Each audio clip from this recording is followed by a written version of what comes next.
Welcome to Obstacle Running Adventures, the podcast that fuels your passion for obstacle course racing, running, and all things adventurous. Whether you're a seasoned pro or a weekend warrior, we've got news updates as well as interviews with athletes and other key members of our athletic community. As a weekly show since 2017, we have covered everything from championship and virtual races to fundraising events and FKTs. And now, here are your hosts, Michael Stefano and Caitlin Ritter. Standing on the corner, lost all my clothes. Hey guys, it's Michael Stefano and Caitlin Ritter. And Caitlin, how was your weekend? It was good. We transitioned back to American life. Yeah, back in the U.S., back to working. And hopefully you guys just heard the new intro and outro. It took me a while to put it together. It was sent out a little bit last minute to all of our patron supporters, but thank you to everyone that sent it in. Very excited to do that every year. It's a fun little tradition. I know. I wonder if people will recognize voices. Yeah, probably. Some of them. Let's see. Let's give a shout out to our sponsors. Mudgear, use code ADVENTURE for 15% off your next Mudgear purchase, and Caterpie, use code OCRReport20 for 20% off your next Caterpie purchase, and use OCRReport20 for 20% off any Spartan, Deca, or Tough Mudder events. It is the first episode of the month, so we're going to thank our $3+ Patreon supporters. Jason Dupree, Samantha Thompson, Matt Putton, Bradley Keel, Charlotte Engelman, Aaron Grindstaff, Laura and Stephen Ritter, Hank and Arlene Stefano, Cheryl Miller, Jessica Johnson, Christopher Hoover, Kevin Gregory Jr., Evan Irick, Ashley Rice, Brent George, Justin Manning, Logan Nagel, Angela Bowers, Asa Connington, Thomas Peterson, Seth Renderknech, and Steve Bacon from the OCR Expo. Thank you guys so much for the support. We greatly appreciate it. And to the OCR Report for being a great home for us on the internet. And to Will Hicks, the Podfather. Check it out over at theocrreport.com. Our Podfather, Will Hicks, just hiked the Manitoba Incline. So congratulations to him. And our sponsored athletes, Javier Escobar, Kelly Sullivan, Ryan Brizolara, and Joshua Reed, and Kevin Gregory Jr. Yeah, let's get to some poll results. Caitlin put out a poll while we were in Italy. She said, are you team breakfast or eat anything all day? You guys, if you've been listening to the show for any time at all, you know that Caitlin loves breakfast, and I'll eat anything at any time of the day. I'll wake up and I'll have pizza, I'll burrito, It was leftovers. Literally like 10:30 in the morning, and I ordered myself a nice little Italian breakfast, a nice warm waffle with Nutella on it. And what did you order, Mike? Well, first of all, it's Nutella. What did I call it? Nutella. It's not made out of newts. It's made out of nuts. Everybody does it wrong. Nutella. Yeah, and I had spaghetti. And guess what? The best spaghetti I had. It was so good. Yeah, so who won that time? I did. And I also won this because the results were 39% of people said team breakfast and 61% of people said eat anything all day. It's fine. Just eat what you want. Eat what you want to eat. In moderation. That's called intuitive eating. Yes. I put out, guess how many new to the show guests we had in 2024, because I was putting all sorts of stats together. And 35% of people said 97 new guests. 53% of people said 190 new guests. 12% of people said 256 new guests. And 0% of people said 524 new guests. I guess no one believed in us that much. But the 12% of people were right. We had 256 new guests to the show in 2024. That's more than one new guest per week. That's insane. I'm very proud of that because it's pretty easy. I worry sometimes like, oh, am I just talking to the same people? Because if I see like Kevin Gregory, I'm like, I'm going to want to talk to him. If I see, Kelly Sullivan, I think for sponsored athletes, the reason why they become them is because like I'm super excited to see them. And yes, I want to talk to them. But it's tough to try to like talk to a new person. So the people that guessed correctly were Fran, Chiorando, and Glam Kills Kate. Oh. That's Glam Kills Kate. And then her name is C, according to that. I'm assuming that's Kate. Congratulations to you two for guessing correctly. Meme of the week, we're going to skip it this time and head on right over to quick news, starting with Chris White, who got married. Chris White posted, the news is out on November 22nd. It's a screenshot, so it just... Somebody. J Marker 13. And I got married in a small cemetery ceremony. A small ceremony in New... Well, there's the first blooper of the new year. The news is out. On November 22nd, Jay Markia, 13, and I got married in a small ceremony in Newport News. Yeah, Caitlin doesn't understand what the word small ceremony means, so. We tried. Next up, I didn't have the time to validate this, but this was an interesting news story that I found. An Argentina influence / calisthenics athlete, Gircro Arias. Jira. Completed 67,161 pull-ups this year, starting from January 1st and increasing one pull-up every day. Yeah, so for the 366th day, he did 366 pull-ups, which is insane, if that is true. Next up, I wanted to give a shout-out to Strength and Speed, who just put out their final episode. They brought back Brenna Calvert on the show, which was that's nice. Good, yeah, sending away. Do you remember that when you used ChatGPT to tell us about the show? And it's like, the co-host is Brenna. Oh, yes, yeah, I was so upset. Yeah. So he's being done with that podcast, kind of switching chapters in his life, and we wish him well. And hopefully that show stays up. I'm hoping that the OCR Report continues to pay the hosting fees, so we can keep listening to that. On repeat? No, Evan wants people to just read his books on repeat, not listen to his podcast. Yes, check out his books. And then our final news story comes to us from Obstacle Racing Media. Obstacle Racing Media posted, Spartan Race removed prize money from regular season races a couple of years ago, reserving it exclusively for major series and championship events. And then he said, while many in the community understood the need to cut costs post-COVID, there's been... Costs. What did I say? Costs. Oh. Cut costs post-COVID, there has been a widespread frustration that elite podium winners receive nothing tangible for their efforts. A free race entry has been viewed as a simple yet meaningful incentive, a way to reward athletes with more than just a pride and medal. Yeah, so that's the least they can do. So happy about that.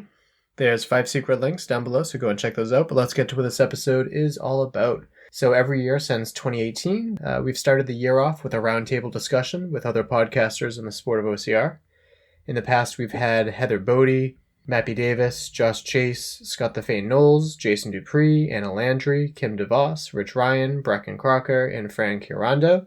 And this year we had Fran Chiorando from the OCRWC podcast, Dave Claxton from OFX podcast, Scott Thefane Knowles from I Am a Spartan podcast, and Jason Dupree from OCR Tech Talk.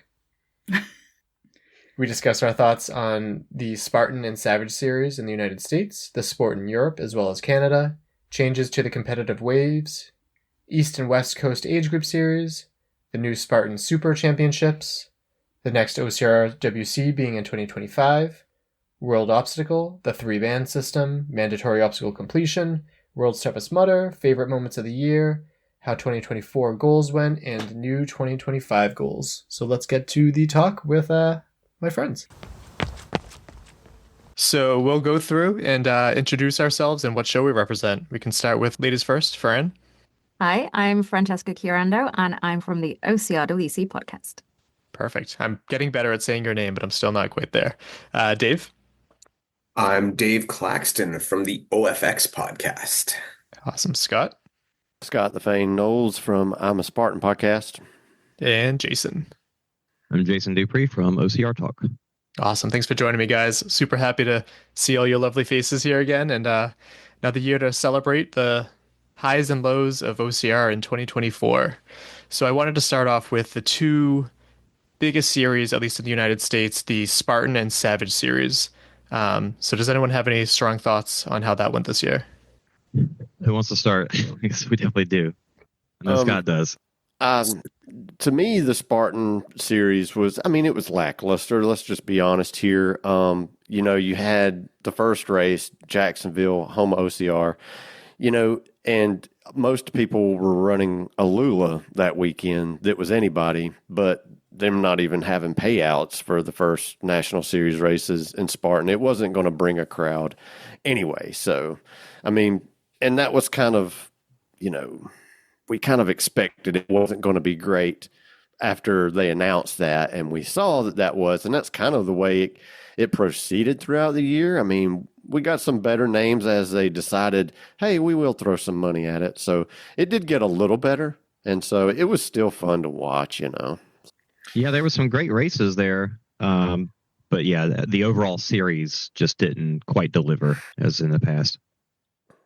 I think the year for Spartan, the Elite Series, was a transition year, and that was expected, right? They were switching gears, completely going away from the 3K back into this, more traditional model. And with all the comings and goings of the Spartan brass, it made it a complete transition year, and nobody knew what to expect. So it makes sense that not a lot of high-end elites were like, okay, I'm going to buy in and make this my major focus, because they didn't know what to expect. So they wanted to go with what they knew what to do. And I think that's why. So hopefully, well, let's be honest, next year, I kind of expect the same. Because again, it's a transition year. They're shifting gears again. So I agree. Yeah. Yeah, I think the fact that I've stayed quiet for so long indicates that it left very little impression on me, unfortunately. And I think that's a fair point. It's a transition year. There have been a lot of changes at Spartan, and they're still kind of working through to keep improving things and hopefully get into a position of coming up with a solution that people really enjoy and they stick with. And it would be good to see series races be as good as they can be. But yeah, they're still kind of finding the solutions. Yeah, they definitely handicapped themselves at the start with the whole Alula situation happening, which somewhat out of control. I get that, but it definitely soured a lot of people's expectations. Also, the fact that like there's not going to be payouts. Okay, there's going to be payouts. A little inconsistent there. And I think we all kind of agreed last year too that if they chose to go the route of not paying athletes for a year in hopes that they would, get their shit together and have a better year next year, that would have been nice. But they kind of did an in between this year. I think they panicked. Yeah. I think they panicked, and I think they should have stuck to the guns of saying, no, it's not a pay series this year. We need to get our shit together and make it better in the long run. And instead, when they saw what happened, which is what everybody said would happen, they panicked. And I think they needed to hold tight. And, it's easy to do. It's not my money. It's not, easy to say. But yeah, you gotta stay the course. I mean, you can't just jump. And that's kind of the thing that Spartan's done a lot is they get an idea, is a good idea.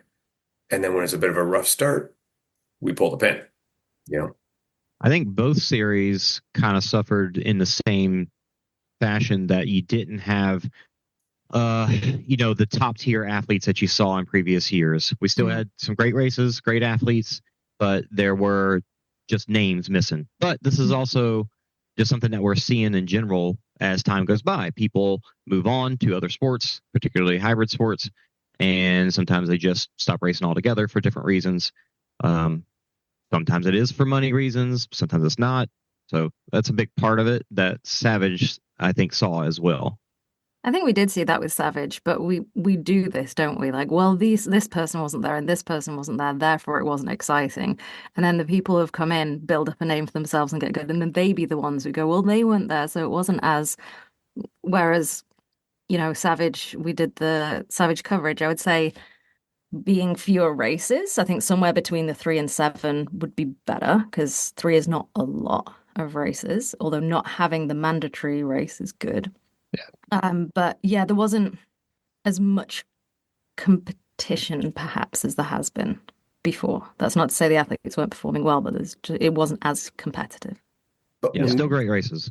When we say that they didn't have the people there, they didn't have the names that we know there. Like, for example, the Atkins, the Killians, those names. When we say they didn't have those names, well, those names weren't those names when they started out.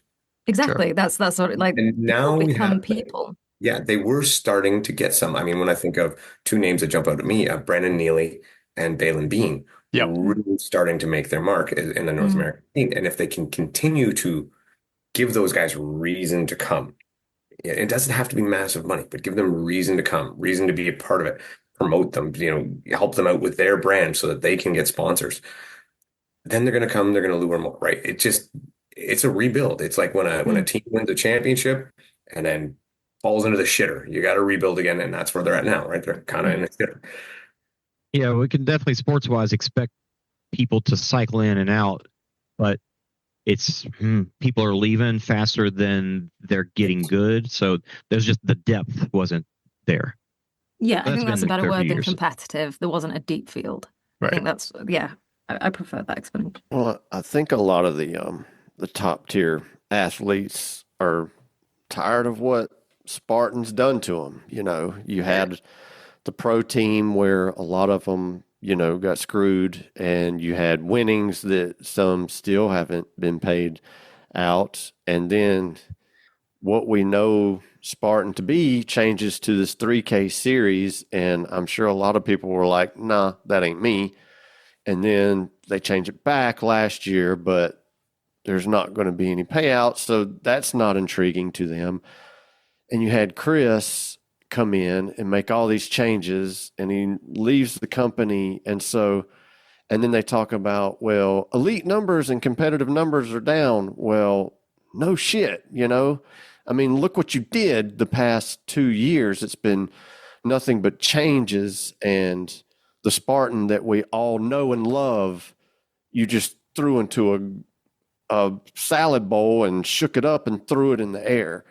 And so, yeah, but to the people that are hardcore, that go there and race every weekend, you know, like me, I'm not going to make any money whether they're paying $1 million to first place. I'm not going to get any of that. I'm never going to get any of that.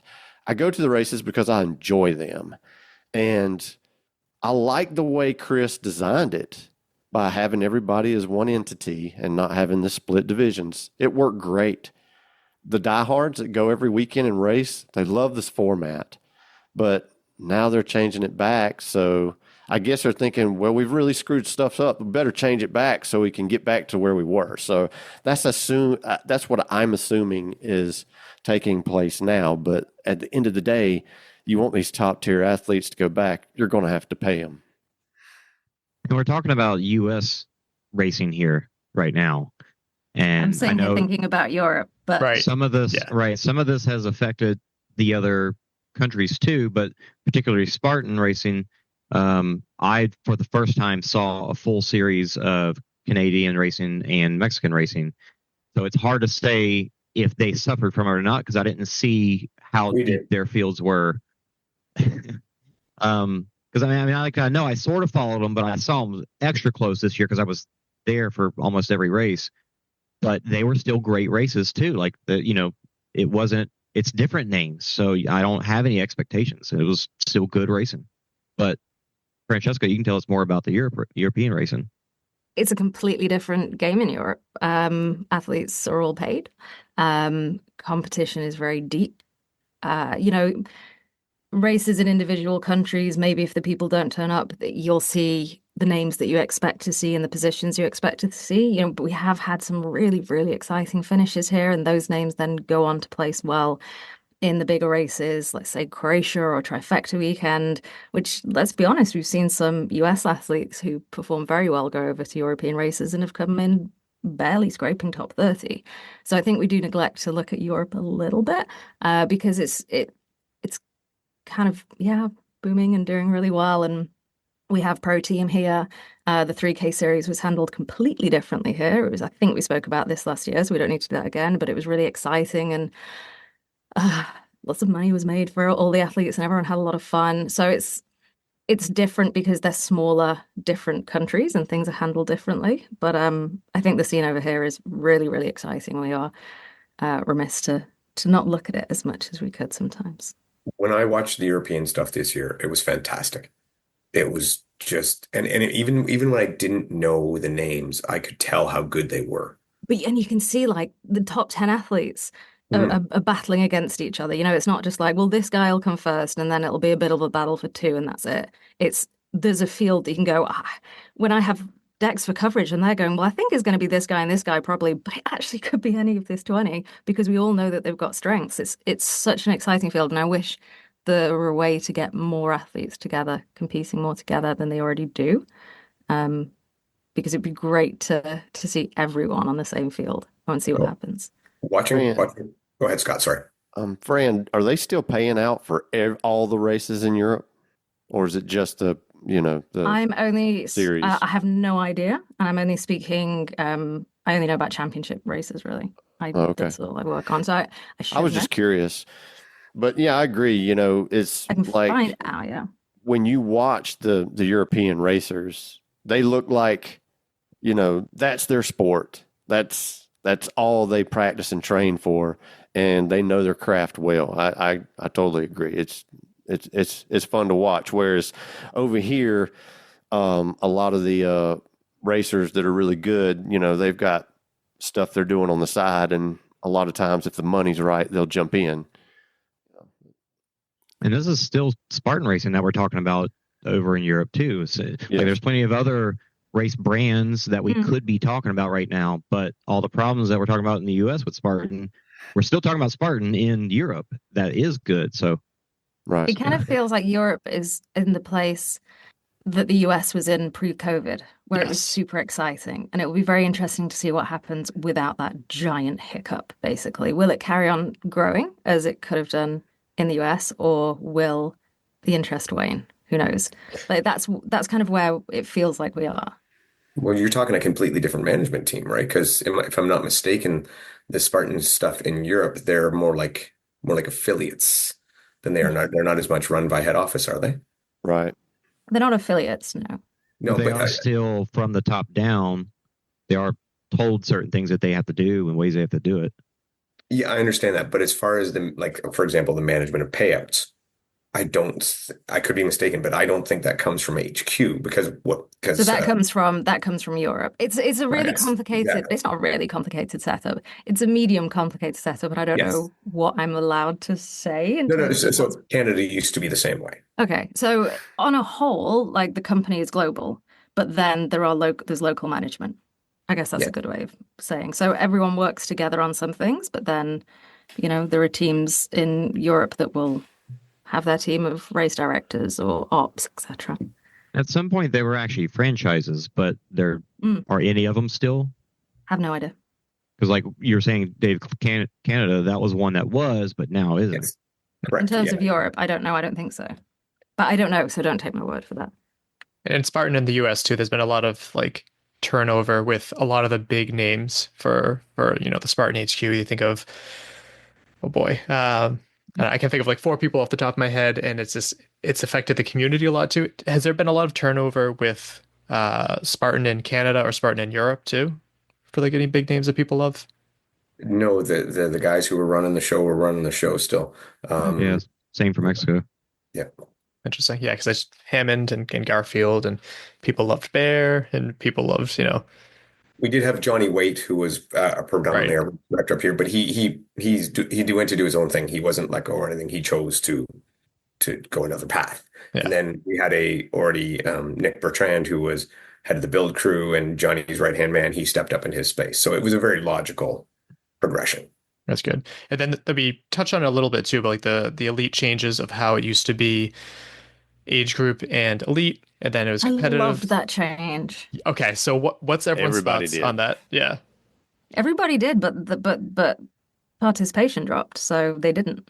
If they did, they weren't voting with the dollar. So they didn't give it a chance. That was the problem. I think it was confusing. I think if you're not completely obsessed with everything that's going on, it's hard to keep track and hard to know where you position yourself. And I think maybe the people didn't understand the messaging. I don't know. But yeah, I if it was my choice, I would have kept it for longer. I think it's a brilliant change. They didn't need to just change it 180%, be like, this isn't working, let's just go back to the way it was. They should have just tweaked it a little bit. The seeding system that Chris designed was flawed, and it didn't work. But at the end of the day, because nobody was abiding by the seed system, but at the end of the day, the races were getting done. They were getting done in a timely manner, and everybody that I was talking to in my space, they loved it. And a lot of them are bummed about it changing because, people that were scared to, run elites, hey, they got some top 3 podiums this year. When they probably would have ended up running age group in a divided circuit. So a lot of people like this change. I just wish that instead of a half a year through and scrapping it, I wish they'd have just, maybe tried it one more year and just see if it played out and change that seed system to kind of the way they're doing it now. You got your first 3 waves, 250 people, it sells out, and then you go into the next wave. It doesn't matter what your age is, how fast you are. That's how it plays. It's first come, first serve, and it's a chip time race. It's just that simple. They could have done it, but they just decided to go back instead. Again, I think it was a panic move. And I think that what they're trying to fix, it wasn't the result. It wasn't the effect they're trying to fix wasn't caused by the problem they tried to solve, essentially. I liked it as well because it stopped one of my greatest beefs in the sport is sandbagging, right? There was no way to sandbag anymore. And I loved that. The only complaint I ever had about it was that sometimes you don't know who you're racing. And all that would have took to fix was some different colored headbands for each age group, and you're golden. And again, like Scott says, fix up the start time a bit, because the first one I saw in in Canada was like, okay, first wave went off, and it was like, well, who goes second? Nobody had a clue what was going on. But that just took some more organization and a little better planning. It wasn't a flawed system; it was poorly executed. Right, I agree. I totally think it would have been fine. It would have been fine not knowing who you're racing on a regular day, on a regular weekend. Because when you get to the series races and you get to the championships, you know who you're racing there. So, yeah. And then you can do the waves, right? Then you can do your age group waves and your elite waves. I mean, at this point, we've gone through all these changes. I'd just be happy if we just went back to a one wave elite. You have a women's wave, a men's wave. It's got a 300 person cap on it, and just do it like Savage does. I'd be happy if they just went back to that. I'd be happy if they did a men's wave, women's wave together, and then the women wouldn't have to overtake anyone. Hey, there you go. Yeah, totally down with that. Just go back to the way it was. You know what I mean? In the beginning, but just award age groups. And if people say, "Well, it's sold out, I didn't get in," well, guess what? You should have bought. You should have paid and bought in sooner. And that's more money. That's more money in Spartan's pocket. Races selling out quicker because they're not worried about getting in the heat. And I would just love to see the start lines not be empty. I mean, I think this was a healthy year in terms of the start line looking good. I wonder that when they make this change, how it's going to look next year, just very bare and like, oh, this is a serious sport. And that's, I don't know. Well, people are going to want to run where the competition's at. And if they know they're not a top 3 or top 5 like me, I mean, there's no way I'm going to get a top 3 podium. Maybe in an ultra, maybe. But, I mean, they're going to run. I'd rather run with a bunch of people than 10 people and 8 of them are in front of me and I'm never going to see them the whole time during a 2-hour race. That's not fun. That's not racing. No, man, I'm going to run age group where everybody's at. Everybody's having a good time joking around and racing. And I don't know about you guys, but when I'm in a race like that and it's just a big field, all I'm going to do is pick someone who seems to be about my speed. And I'm like, that's the person I'm racing. I'm racing that guy. Right. And that's who I'm going to go with. And, it doesn't matter who he is. And at the end, it's usually like we had this great battle and it's, so I don't know. I don't like to change back. I think when they announced this change, that was the general consensus. I know Mappy Davis was very like, oh, back to the glory days. And everyone's like, no, we don't like this. But when they announced that, they also announced the fact that there's going to be 2 age group series, which I think is pretty interesting too. An East Coast one and a West Coast one, hopefully making it more financially viable for people too. What are our thoughts on that? I'm all for that. I like it. I think it's cool. Yeah. I mean, honestly, I don't see a problem with it. And then they come together at a world championship, right? It's great. East Coast, West Coast, like say, makes it more viable for people to do. Makes more entertaining racing. I think it's a great idea. I mean, I come from a country that's. Sorry, you go, Jason. I think people have been asking for it for a long time, so it's gonna be cool. Yeah, I mean, I was saying, I come from a country that's smaller than most of your states, and we have a whole series here in the country. Like, I know it's a huge thing with Spartan, and people would do it traveling across the country, but making it more accessible for people does not sound like a bad idea to me. Right. I don't know about you guys, but I'm running out of money. Jesus. Aren't we all? Fran, are there any other like changes with like Spartan Europe? I know we're talking about a lot of United States stuff here, but like any other changes that is new for Europe going into this year? Not that I've heard of, but that's not necessarily anything that I am part of. But nothing that I've heard of. Just carrying on as it was, as far as I'm aware. It ain't broke. And then with the Spartan, now we're calling it the Spartan Beast World Championship, has been in Abu Dhabi for a long time. It was in Tahoe for a very long time previous to that. What are our thoughts on that being the continued venue for that event? So I in the past have kind of thought, well, it's been in the same place. It's a really hard place to get to. And then this year, worked on the coverage with it. And I just suddenly thought, I was like, this is so, and I said this on the coverage, I think it's so freaking cool that you can go across these championships races, which I'm sure we'll get on to the amount of championships there are, but they're so varied that you can race in the mountains of California to swimming in the sea in Croatia to racing across the desert. And actually, whilst people go, well, why do you need so many different races? I think that's amazing. You're running different distances across different terrain. And I think having that desert option, which is completely mental. And we saw Nicole Miracle, who has smashed every single race she's gone to. And she was like, yeah, running in the desert is really freaking hard. It's just an added level to the sport. And I think it's pretty cool. Go ahead, Jay. I think we've always talked about what should the World Championship race be? Should it be a mountain race? Should it be an elevation race? Should it be a flatter race? It's a beast. Should it be harder just because it's the longer race? So the terrain that it's on really makes the race what it is. The distance is just a piece of that.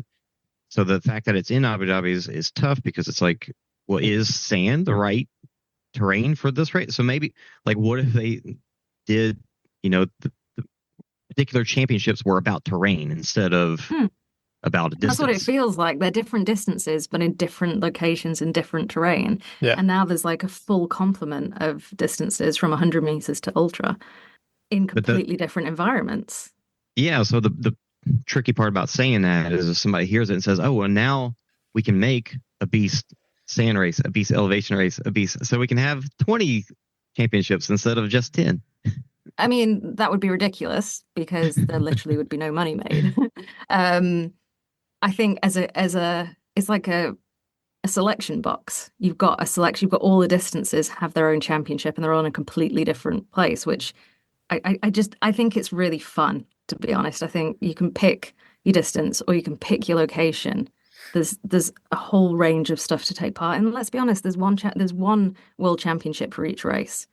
The most of the people who are taking part are us. I look at it this way. If clearly the money's in Abu Dhabi and the money's in the Middle East. And if that money actually gets down to the athletes, then I'm all for it. Keep it there, whatever, right? Because then they're doing it. Whatever it takes to give the athletes what they deserve for going through the race, I'm down for it. So if that's where they can get the money to pay the elites to have the world championships, so be it. And I think the athletes, if you tell them, hey, we're going to have a sand race for $100,000, or we're going to go to Virginia and we got a $10,000 prize pool, guess where they're going to tell you to put the race?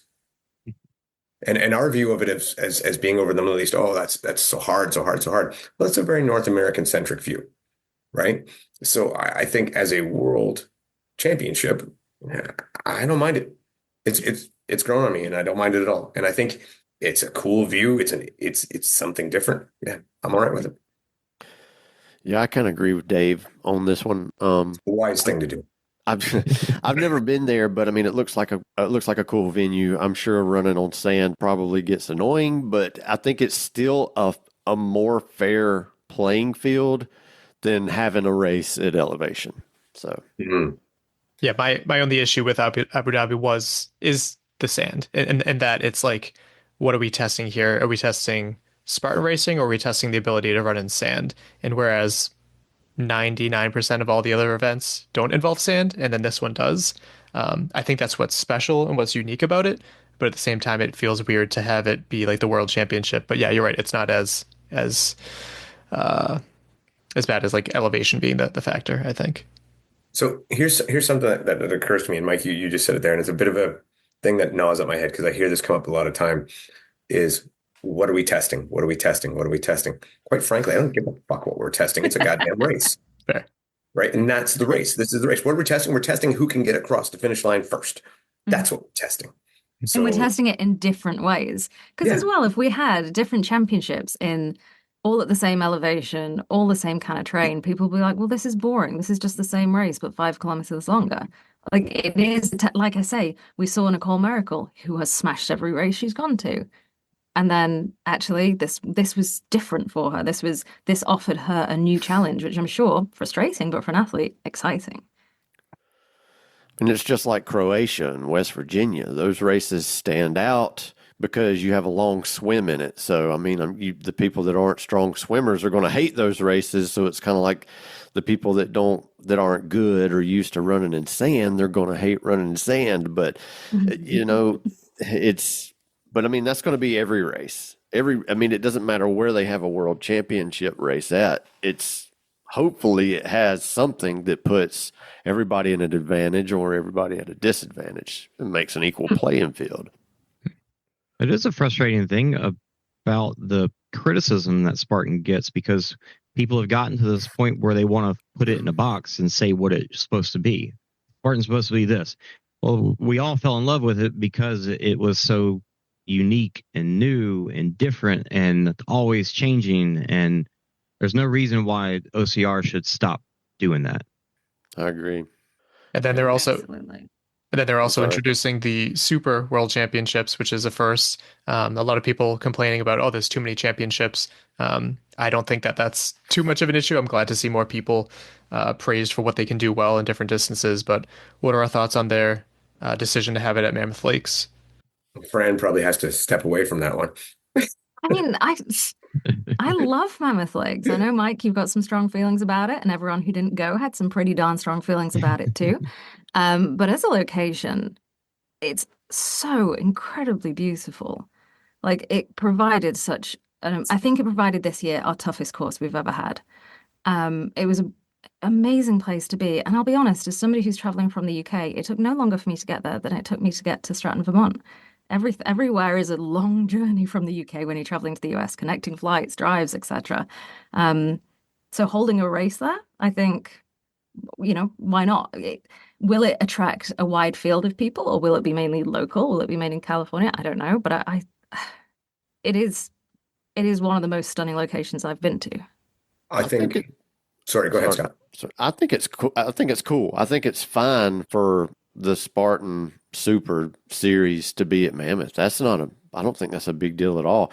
I do think it's, having, world champion obstacle race there. I don't like it being there because it's at elevation. And there's a lot of people that love going to that race that can't train at elevation. So I like the idea that they're moving that.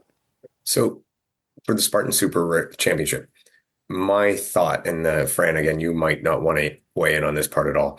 So my initial thought, as soon as I heard that they were bringing the Super Championship to Mammoth, was that this is a contractual obligation to Mammoth to fulfill to have a championship race there, since they were moving OCRWC elsewhere. Now, I'm not basing that on any knowledge other than just a hunch, just a way that I felt. And with Mammoth itself, I agree with Fran. It's gorgeous. It provides great racing, but I twin it with Kelowna in Canada.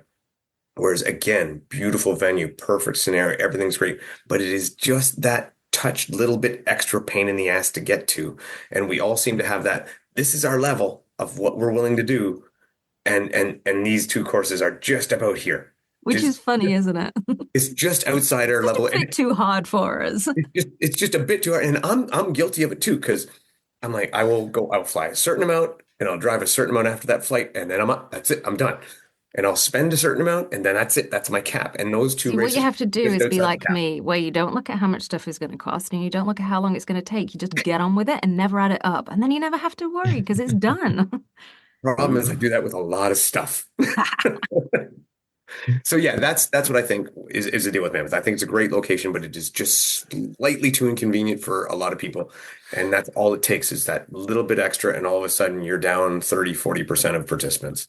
Everybody that's listening to this, if they're hearing Dave say that it's hard to get to somewhere, he's telling the truth, because Dave will get in his car and drive from Canada to Alabama like it's nothing. I was just about to say that.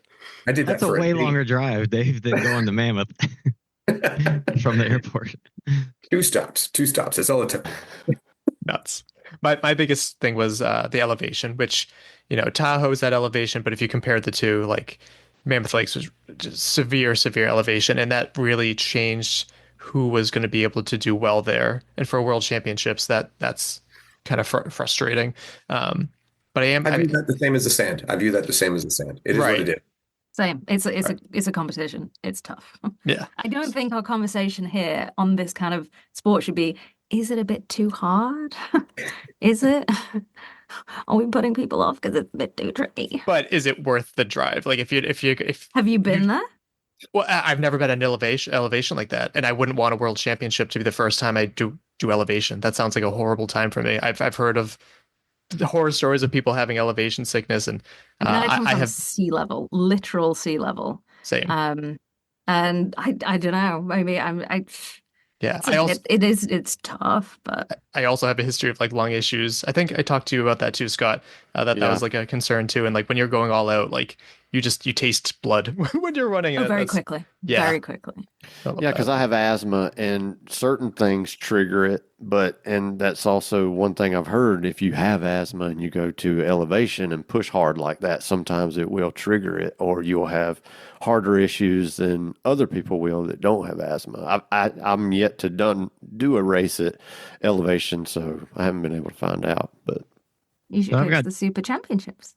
I got two thoughts. I would probably pick a different venue before I went to that one. Maybe Utah.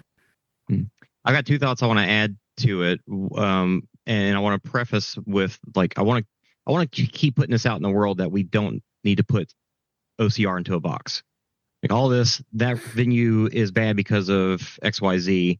Let's just stop doing that. Let's just say there's other reasons why the race can be bad, but where it is, distance is one thing. But anyway, so I'll continue to say I went to Kelowna twice, I went to Mammoth twice, and I went to Stratton multiple times. Stratton and Mammoth are about the same distance from the big airports. If you go to Boston, it's the exact same distance drive. No, it's 3 hours. 3 hours from Reno, 3 hours from Boston. Okay, I drove in the dark in the rain with no headlights on it. But you came from Los Angeles, yeah. So yeah, you had a 6 hour drive. It depends on how bad the traffic is leaving Boston too, is how your trip will be, because you can get an extra hour or 2 hours in Boston traffic to get where you're going. And I didn't experience that in Mammoth, and I don't think it would be because Reno's not crazy big, but yeah, Kelowna's the same way, because getting out of Vancouver, it can be nuts, and it can be a 6 hour trip, and it was a 6 hour trip this last time I went. So Kelowna is literally double the distance sometimes. So that's very understandable, and I am understandable why they're not going back there. The second thing I want to add to it is that while Mammoth is at elevation, Stratton has way steeper hills that they put you up. And they take, OCRWC in particular has taken us from the very bottom to the top, like twice, the whole way. And you actually don't get that at Mammoth. It's a lot more gradual climbs. So elevation, steeper climbs, I don't know. There's lots of variations there. There's one pretty gnarly. But not like Stratton. The one that you could see from that was like but that one was so short in comparison. That wasn't a mile and a half. Or 2 miles or whatever Stratton was. It was nuts. Mm. Fair. I think a big element is like how well are you able to like simulate it in your training. I feel like that's a big factor. Well, when you live in Florida or wherever, some people there's no option. You got to go find an embankment somewhere and just run up and down it all day. If you got choices, Right. Stairs. Yeah, if you want it bad enough, you'll find a way. Train in a sauna, according to Josh Fury. Yeah. That helps replicate the feeling, being at elevation. And for elevation, just breathe through a straw. Yeah, you could do that too. And then I guess we could segue over to OCRWC. Just had their second year in Mammoth, and then they're gonna take a year off. And it's gonna be going to the East Coast. What is everyone's feelings on that? Because I'm optimistic. I think it's a good idea, and I think you're still kind of battling with the transition of Spartan kind of running this new race, and this is just my opinions here, but I feel like through this kind of transition and having a little more time to plan this and try to make it a big event, I feel like this next one's going to be It'll do really good. I have more uninformed thoughts about OCRWC. I deem them uninformed because there's just things that I think. One, I think it's a good move. I think the East Coast is where they seem to get the best numbers, and they need to get those numbers back. What I do find odd is that I think a lot of people blamed Spartan for the poor numbers in Mammoth or lesser numbers in Mammoth. I actually have a theory that if Spartan did not take over, Mammoth might not have happened. And when you look at, they're saying, well, there were so many Spartan obstacles. Well, where the hell else were the obstacles going to come from? There wasn't a bunch of other series banging on the door wanting to deliver obstacles to that race. Savage wasn't coming. Indian Mud Run wasn't coming. These companies that used to bring obstacles to Stratton were not going to Mammoth with a truckload of obstacles for them. Or not there. Yeah, exactly. So partly, I think Spartan saved that race. Now moving it, and that, I'm going to slam Spartan as much as anybody else, but that's where my kudos goes for them. Moving it and giving the year off, I think is a good move. I think it'll pay off, and I honestly expect it like a 30% jump in attendance, and hopefully you'll see less Spartan obstacles and more local races diving in. Location will help with that too, I feel. Absolutely. Where would you put it? Because they say the East Coast, but to be perfectly honest, I think I would put it in the Midwest, because that's where your OCR community is hopping right now. What's the Midwest? Like Ohio and in Indiana and stuff like that. There's a lot of stuff going on right now. They're rabid still for the OCR. If I was to find an OCR centric fan base right now, that's where they seem to be. It's the only place in the country where local OCR seems to be doing okay right now. Yeah. Yeah. It's that in the States, and it's Quebec and Canada. So I will say regarding I'm glad that you guys think it's a good idea, because I think it's a good idea. When it was first proposed, I was a bit like, oh, and then we talked about it. I was like, no, it is a good idea, because there are things that have been lost. The rule book is not up to date. Everything. I am available. Processes. Good. Thank you. Yeah, no, please. Absolutely. The processes have not been fully integrated into Spartan, so time is being wasted to do jobs where they could be a lot smoother. Money's being wasted, and there needs to be time to take off to integrate that properly and get a really good team together that will work together on the race. And I think the team we had last year was great. The race director, Tyler, was fantastic. He led a great team. Everyone was really good. But in terms of the obstacles, there are still an awful lot of OCRWC obstacles as part of what was happening. We did actually have Savage there this year. Unfortunately, their branding got lost, and we were chasing it up until the day. They sent it. It either arrived and got lost, or it never arrived. There was no tracking. But the second to final obstacle was Voulez-Vous from Savage, with their blessing, supposed to be branded up. So that was kind of the start of a process to bring races back in. But I will say, without saying too much, it's not an easy process, even if people are willing. There's a lot to it that people will never see. So it is going to be a slow and steady thing to do. You can't. In the days of Adrian, he could do what he wanted. This is totally different. But there are a lot of classic OCRWC obstacles still that are easy to be built, that can be transported easily. Where would the race have happened if Spartan hadn't taken it over? I don't know, but I think Spartan taking it over was the right thing, because Adrian, to come to point, this is what he says, that he took it as far as he could take it, and he couldn't progress it further, and it was either that or close it. And I would say, from an internal point of view, and I've said this a million times, but I'll keep saying it, Spartan is very keen on the event. They are very happy to have it as an individual brand. Like it has been said by the people at the top, this is not going to become a Spartan event. It's not going to get Spartanized. Like they like it for what it is. But then I guess there's only so much that we can do without spending hundreds of thousands of dollars on one event that has historically never even had that many people. We're not talking tens of thousands. We're not talking a regular race weekend. It is a championship. They do tend to be a bit smaller. But I'm glad that the overall view is that the people are pleased about it, because I think it will pay off in the long run. And there are some exciting things coming as well that I think will make people happy. Interesting thing. Sorry. Interesting. Go ahead. Go ahead, Dave. I was going to say, what about the date change? How do you guys feel about the date change?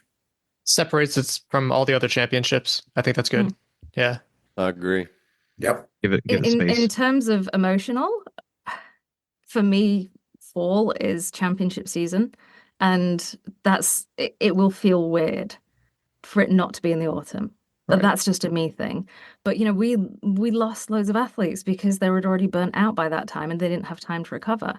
Whereas now we'll be, well, probably not kicking off the year because Lula happened in February this year. The year's kind of extending, but we'll get a better chance to get people in before they burn out, which should allow for some good competition. People are going to be hyped. They're going to be ready to go. They're going to be jazzed up to do it. I know for myself, it wasn't on my calendar last year, and now it is. And that's, I think there's a lot of people feeling that same way. That makes me so happy. Do people A lot of still people say have jazzed missed up? I'm old, man. I just turned 49. I'm 45. I'm right behind you, brother. You got a long way to go. Long way to go. A lot of people have missed it 2 years in a row now. So yeah, they're extra hype is going to be going into it. Interesting to say that they have a lot of Spartan obstacles because I think before Spartan took it over, there was no Spartan obstacles at all, and it was always like, why isn't Spartan part of this? Do they not? Is it the competition that they don't want to be? They try to ignore them. But you are right. Perception is reality, right? Yeah. I will say, despite my at times harsh criticism about the venue choice and everything, OCRWC is still very high on my rankings of my favorite events, what I think holds the most esteem for me personally, and just the history of it. It's second only to World's Toughest Moto to me. I love that event. I follow it the best I can. And I'd be really happy to see the resurgence that it deserves. However, I remember Bracken saying, like, if it doesn't have the numbers that, would be feasible to put on an event, like at least over 1,000, the future of it worries me a little bit. And then also thinking about the fact, and I forgot about this until I was doing the recap episodes, I forgot that this year OCRWC offered free registrations for people to celebrate their 10 year. And the fact that despite that, there was still low turnout numbers for Mammoth has me a little upset about that too. Mike, you also left out the fact that you proposed to your wife at that event, and that's why it's one of your most favorite events. That too. You forgot that part. But that's why I chose it. That you forgot that. That's why I chose it as the place to get engaged, because that's how, like, that to me, Spartan of course has their world championships, but that's Spartan racing, which is still hugely important. That's why we spent the first half hour talking about it. But like for OCR championships, OCRWC was always first and foremost for me. I love it so much, and I feel like a proud parent, even though I'm not his parent.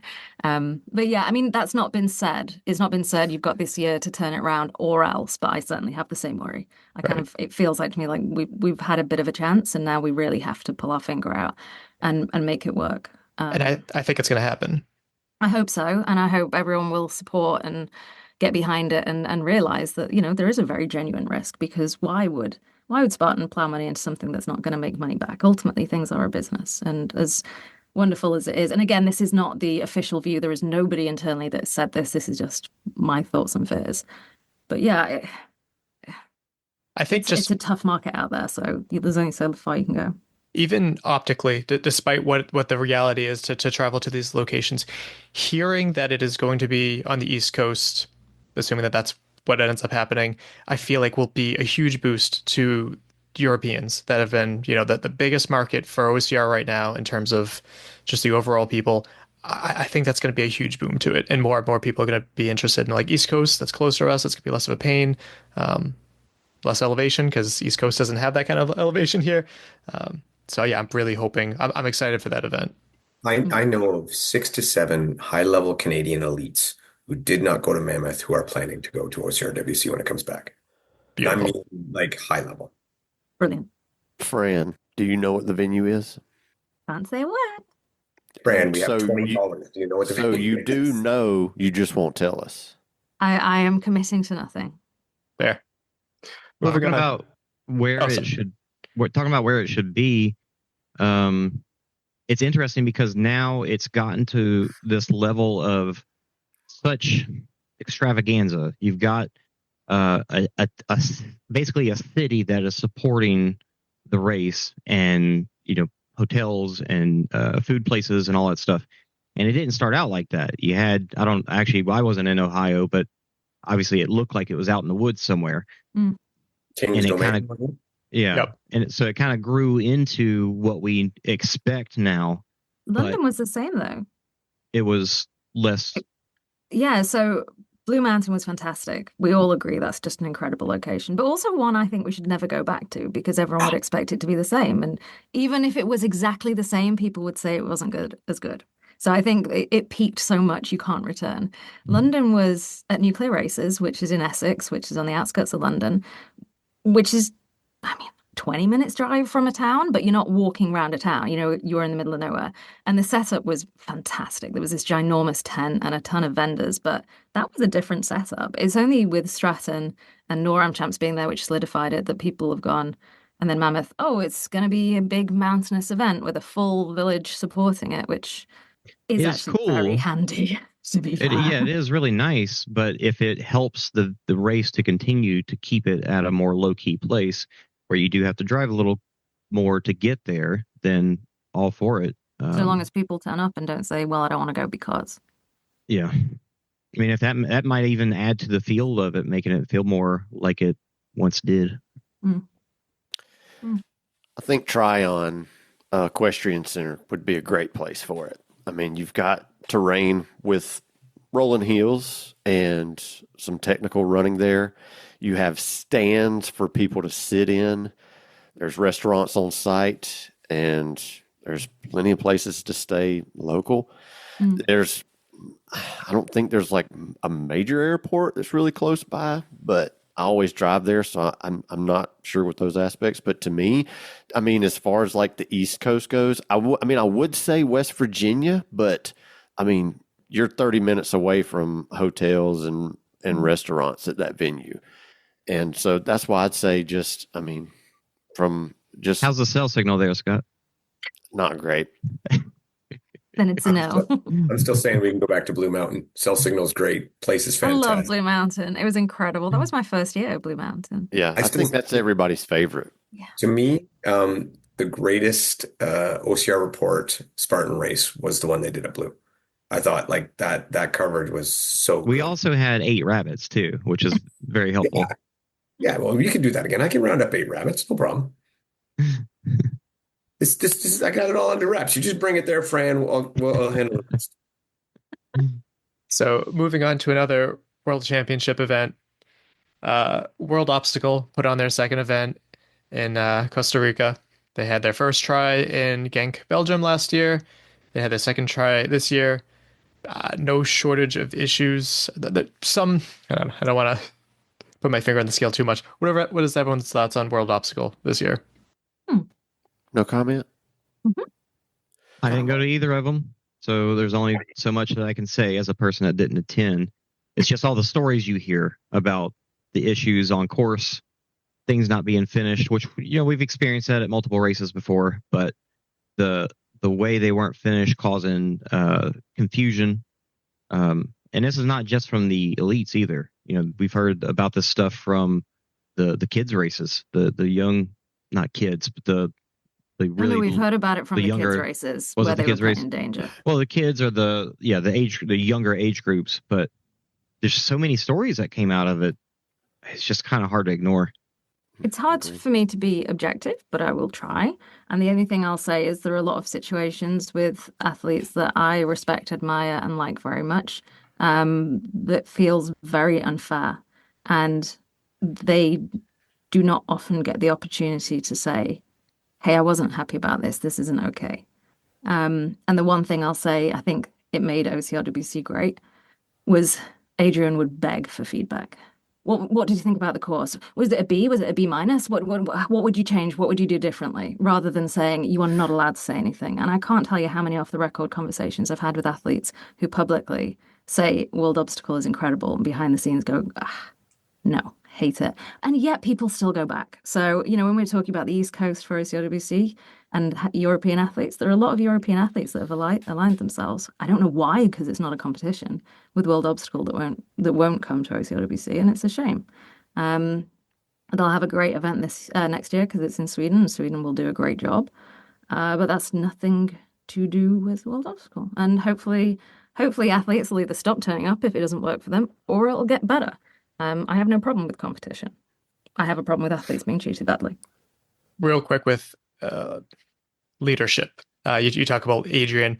He was also never satisfied too, which felt made me feel bad for him on a personal level because he never, I don't think, could fully see and appreciate like how amazing it was because he was always so critical, but he was hungry and trying to better that event. And that is what made OCRWC so great. And I have seen nothing of the sort with the World Obstacle. They seem, I feel, very parasitic, taking credit for other events putting it on and taking none of the blame when things go wrong, even if it was their fault. Think about how they, bankrupt Bokra. That was last year. We talked about that a little bit.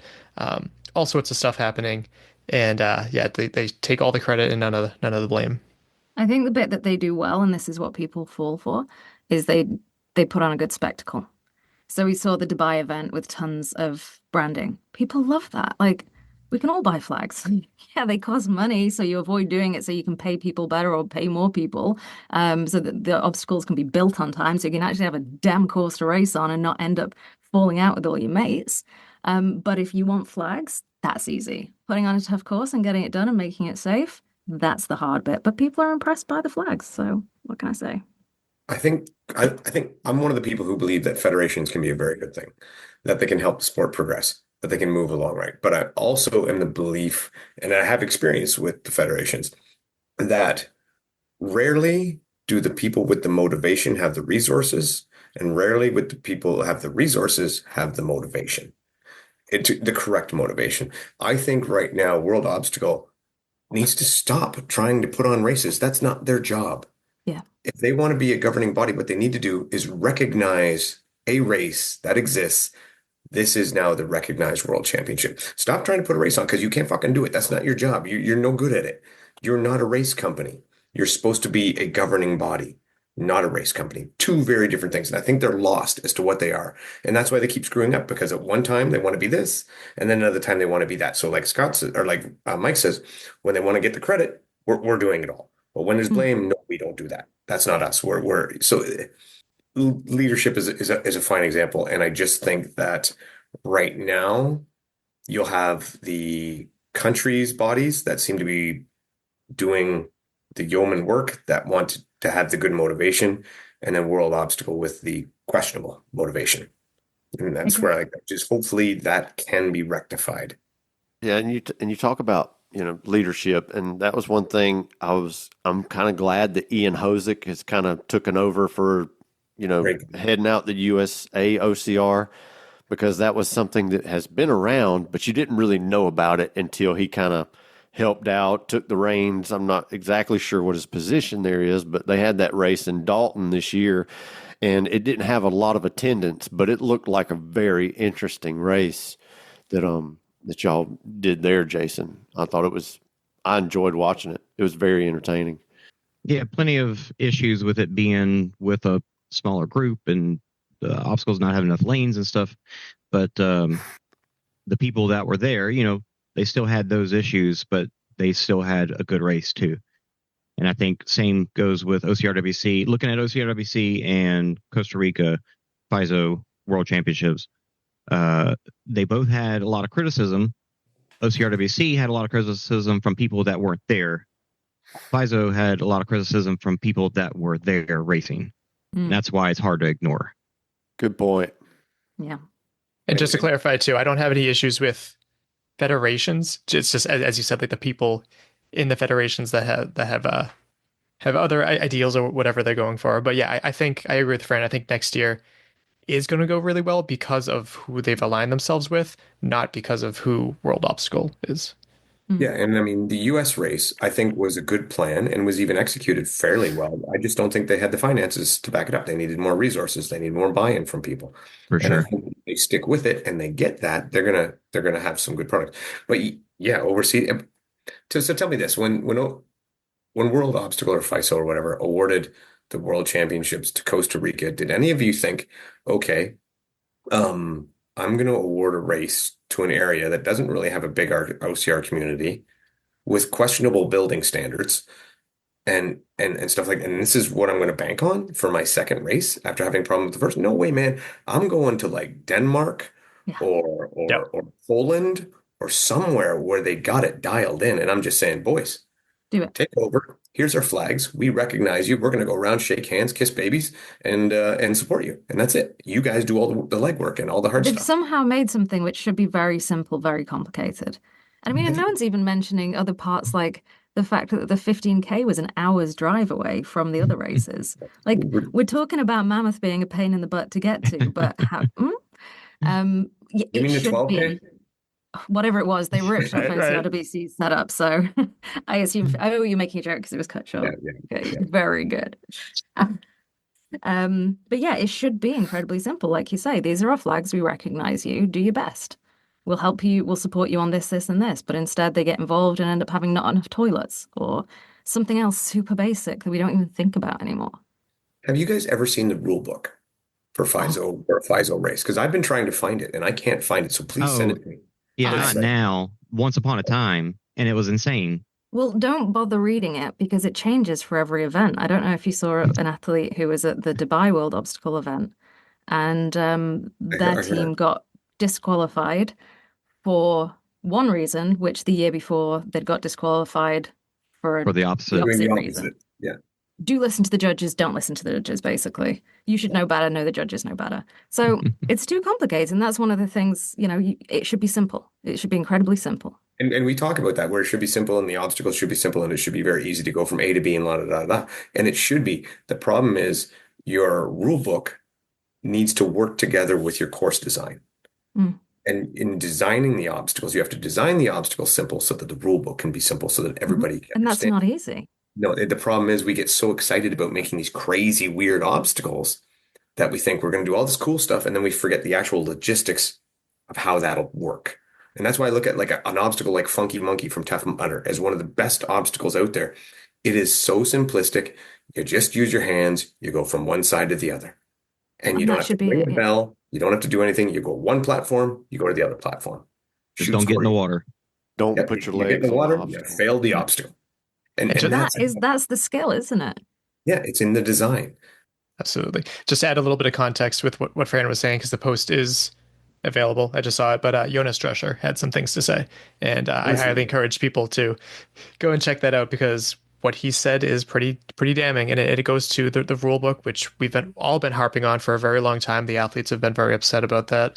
I've had Yesida here on it, who's saying like an overcomplicated rule book that also has to be translated across a whole, but it's just a recipe for disaster. And their inability to stay, to not be able to keep the rule book the same. And not that it should stay stagnant, because as you said in a recent episode, Dave, like you have to adapt and change with the times, but like it is just so, I'm just amazed that they continue to be supported in such a way. That I'm interested to see what happens this year. It feels fishy somehow. I'm like, how? Because everyone is so critical of everything else that everybody else does. This isn't any other brand. Like, everyone is super critical of every brand out there. What am I missing here? What's going on that there is such support for a clearly subpar product? I think it's just trying to get on their good side, because they think that eventually like they will be the important ones. And it's like, oh, you remember we were always like buddy and yeah, I don't know. I think it's just hope. They're just hoping. You don't have hope for anyone else, though. Because they're new, though. We had to see them burn. We had hope for those people years and years ago. Yeah. I think they take it to a town that probably needs income, and they sell them on this race saying, hey, we're going to bring this race here. We're going to bring this to people here. They're going to spend money in your town. Can you support it? Can you help us put it together? And inflate the numbers like there's no tomorrow. Right. Exactly. Is the 3-band system on your list of topics? Oh, God, I can't. No, let's get to it now. Yeah. So for those unfamiliar, it's not mandatory obstacle completion. It's not penalty loops. It's not burpees. Worst of all worlds. It's a little bit pregnant. It's that every obstacle is created equal and every penalty should be the same. And if you fail an obstacle, you lose a band and you have to do a penalty at the end. But if you do a penalty at the end and you forget to grab your wristband, you're disqualified, like Ida Matilda Steensgaard. So thoughts on that? No athlete should have to think. Well, the reason I brought it up is because we were talking about the rule book and it being so complicated, and how talking to the judges on the course gets mixed up and all that baloney, and it needs to be simple. This is the most complicated system of any race that probably exists. and it's just silly. And They're I trying to reinvent the wheel. well, I heard at USA OCR from the racers some people that had positive things to say about it. So I can see their reasoning, but it's still too complicated. Even if it's good, it's still too complicated. Yeah, I think it would be better just to, I mean, if you want to have it to where it's either mandatory completion or a penalty loop, it's better than a 3-band system. And I was going to say that in Dalton at the USA OCR race they did there, it looked like it worked well, but there wasn't a lot of people there, and you only had, a handful of people having to do the exchanges with the bands and all that. Yep. You didn't have a bunch of different countries in the mix trying to understand these rules and people, language barriers. To give them exactly. Yeah, language barriers. Thank you. They also didn't have any lanes to allow like multiple attempts on the obstacles there either. And that's something that, again, it all speaks to design. If you design a course well, you don't have to add this arbitrary, like, all right, and if you can't do the obstacle, you have to do this stupid penalty loop thing at the end. And it's also not everything like an about it enjoyable just feels experience. like they've taken an idea which worked really well, and then they've got a child to just like throw crap at it, and it's incredibly complicated. It's like, it sounds really weird. My sister used to make up car games in the car, and it would be like, I'll count this many numbers, and then you'll count this many letters, and then once we get to this number, then this, and then this will happen. It's like, no, keep it simple. And it's just, they're overcomplicating it to reinvent the wheel, to differentiate themselves, and it ain't working. I don't think it works. Not so hot take. Every elite obstacle course race should be mandatory completion, including Spartan. And if you're not completing the obstacles, you are not an obstacle course racer. I'm kind of with you. No, I was thinking that, and I didn't want to like, you're getting through the obstacles. You need to get through them. And if you're not getting through them, you're not coming first. Exactly. Or second or third or fourth. I agree with you totally, especially if it's like a championship race. Yeah. But the thing that's going to make Spartan never do that is you've got all those open waves coming behind it. Open waves are different. You want to give open waves burpees. You want to give them penalty loops. You want to do whatever you like. What I'm talking about is you got people you got backups on obstacles because people can't get through there, and then you don't have enough lanes, and that's the reason why Spartan isn't going to do that. And probably a lot of those people they don't know it, but they could do. How many times, Scott? If you, I know you run some open waves sometimes, right? Oh yeah, absolutely. How many times do you go through the rig? I'll do it a few times if I'm running open, Exactly. Just have fun on it. So what I'm saying is they're already doing it. They just don't realize they are.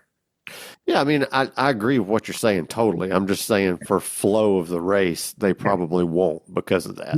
Yeah, and their excuse for that is null and void because people are already doing the obstacles multiple times, even though if they fail. In the open waves, in the elite wave, I stand by what I said. But in the open wave, like I said, if they said to me, we can't do that because people will have to keep trying and trying and trying. People are already trying and trying and trying.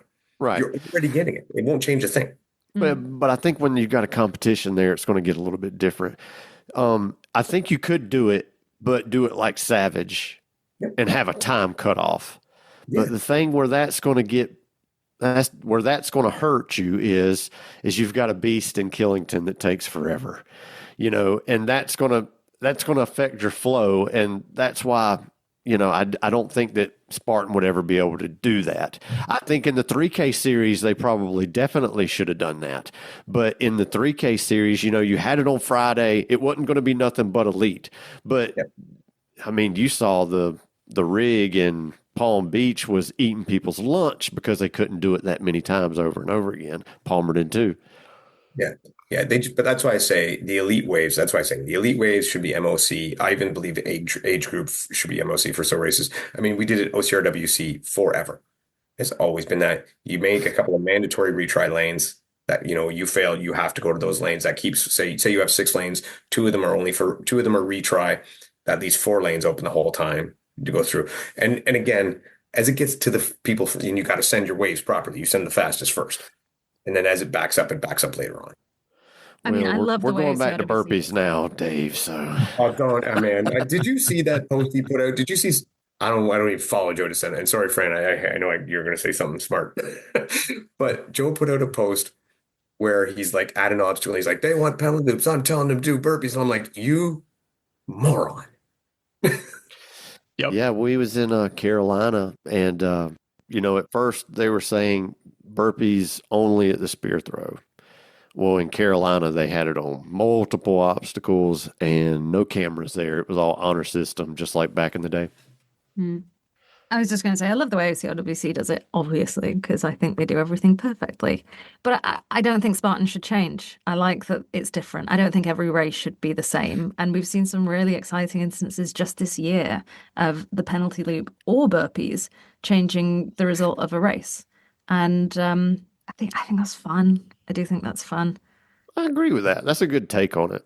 Retries would change it up just the same, though. Not necessarily. I mean, if somebody fails a spear throw, they got to reel it back in. It's going to take, maybe not as long as whatever penalty. It depends on the penalty loop. But it'll take let's look less time at than burpees. Croatia, where Nicole, halfway through the race, weirdly, the spear throw was halfway through the race, not at the end, and she failed the spear throw and got overtaken by Susanna, and then the rest of the race was her catching up. And then there was another swim, a really big swim, and it was super exciting. If she'd penalty loop took enough time, it wasn't burpees there, that was a penalty loop, took enough time, probably more time than taking the spear throw again, it just adds another level of jeopardy. And it happened in Abu Dhabi. There was a spear throw failure because of the risk of penalty, because of the risk of burpees, second to last obstacle at the end, which meant the obstacle was failed. Because it's scary, and that's what I actually love about the spear throw, is it's less about skill, it's more about keeping yourself together, being able to do it, having the right metal to do it. So yeah, I'm down with a few burpees that can be measured and Spartan doing it differently. I don't think I wouldn't want everyone to be the same. I just don't want systems that don't work. I like that OCR offers all these different opportunities. In general, if they all had mandatory obstacle completion for the elite waves, I would totally be fine with that too, because it is a great system. But the fact that they are different, that's just something that is good about OCR. You have different variations. Right. Yeah, don't try to put it in a box, Jason. Don't try to put it in a box. That's right. Lots of boxes.